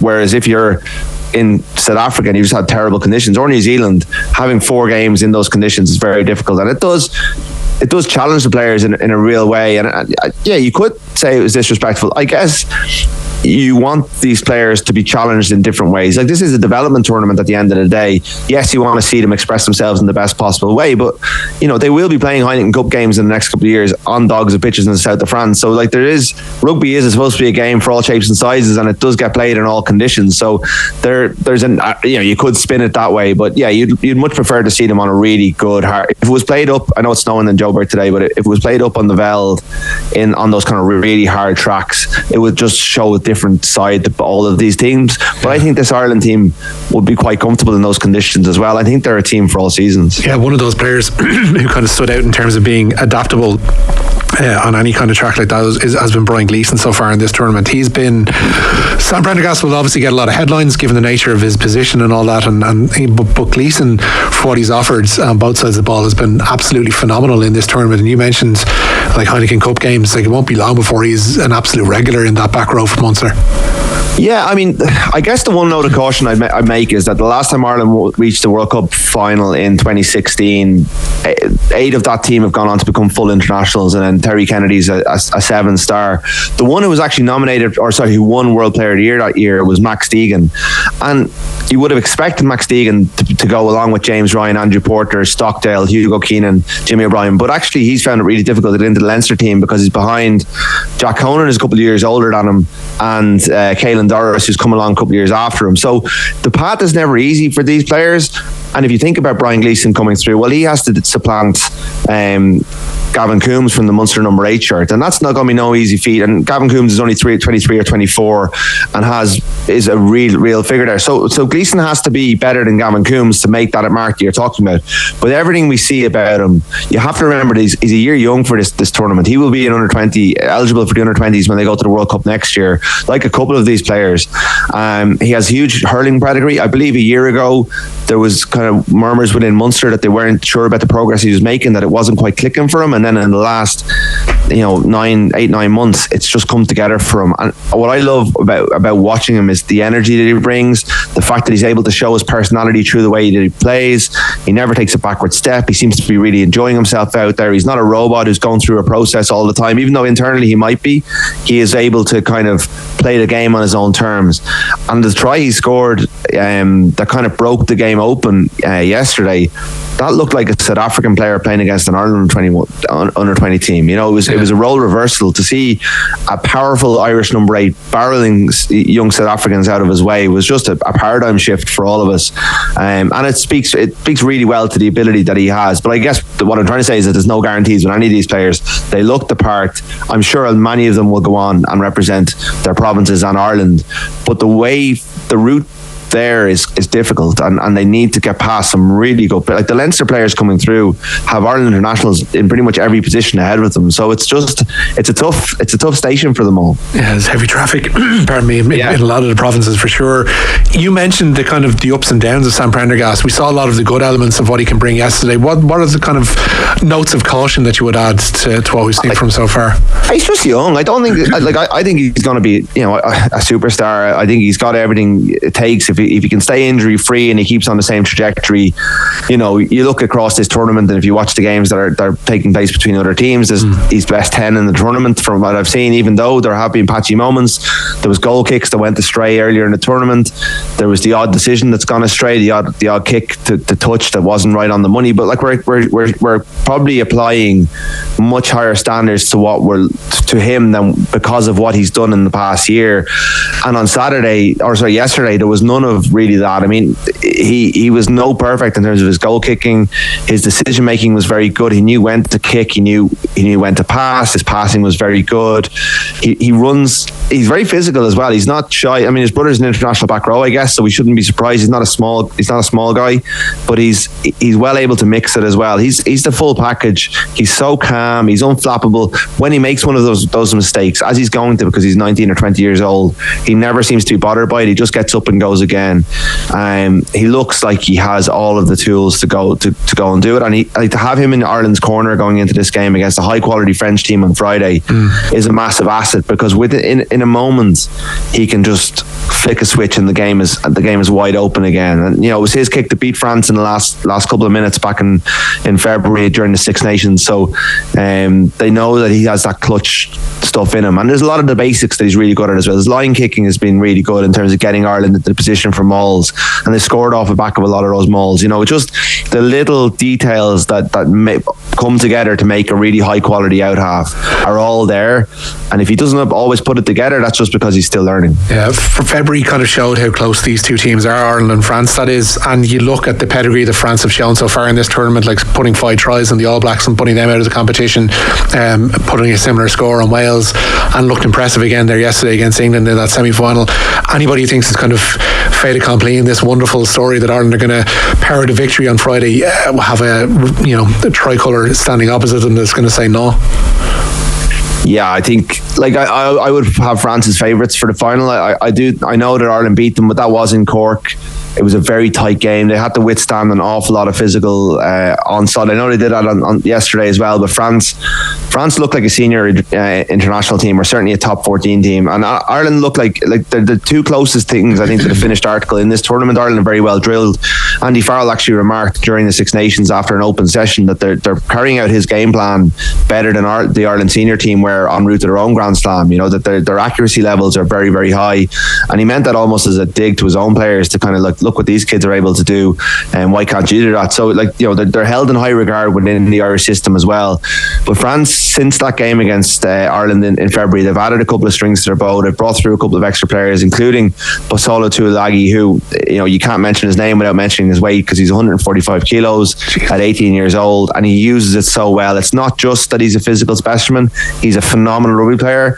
His father Henry played for Perpignan famously, and was a really top quality player, and he's a cousin of Manu, and he's just got that family have just produced such an array of high quality players. He is, again, we're talking about Gleeson and Prendergast as being the real deal. Like, he will have a great career if he keeps injury free. He just looks the part, even though he's not the tallest. He's just such a phenomenon. He's so hard to stop, and they'll have to come up with strategies to kind of take him out of the game if they can.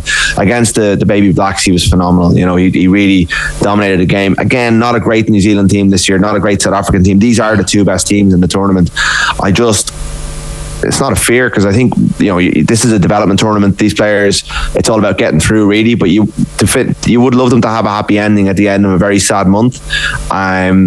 This France team may be a bridge too far, but they have, at the same time, Ireland have already beaten them and have the potential to beat anyone, I think. The schedule is the one thing that jumps out as well, because it's been like 5-day turnarounds, as Richie Murphy pointed out. It's been really, really trying in that respect. I know he was out to rotate his team against Fiji. You don't necessarily have the same bandwidth between the semi-final and final, I guess.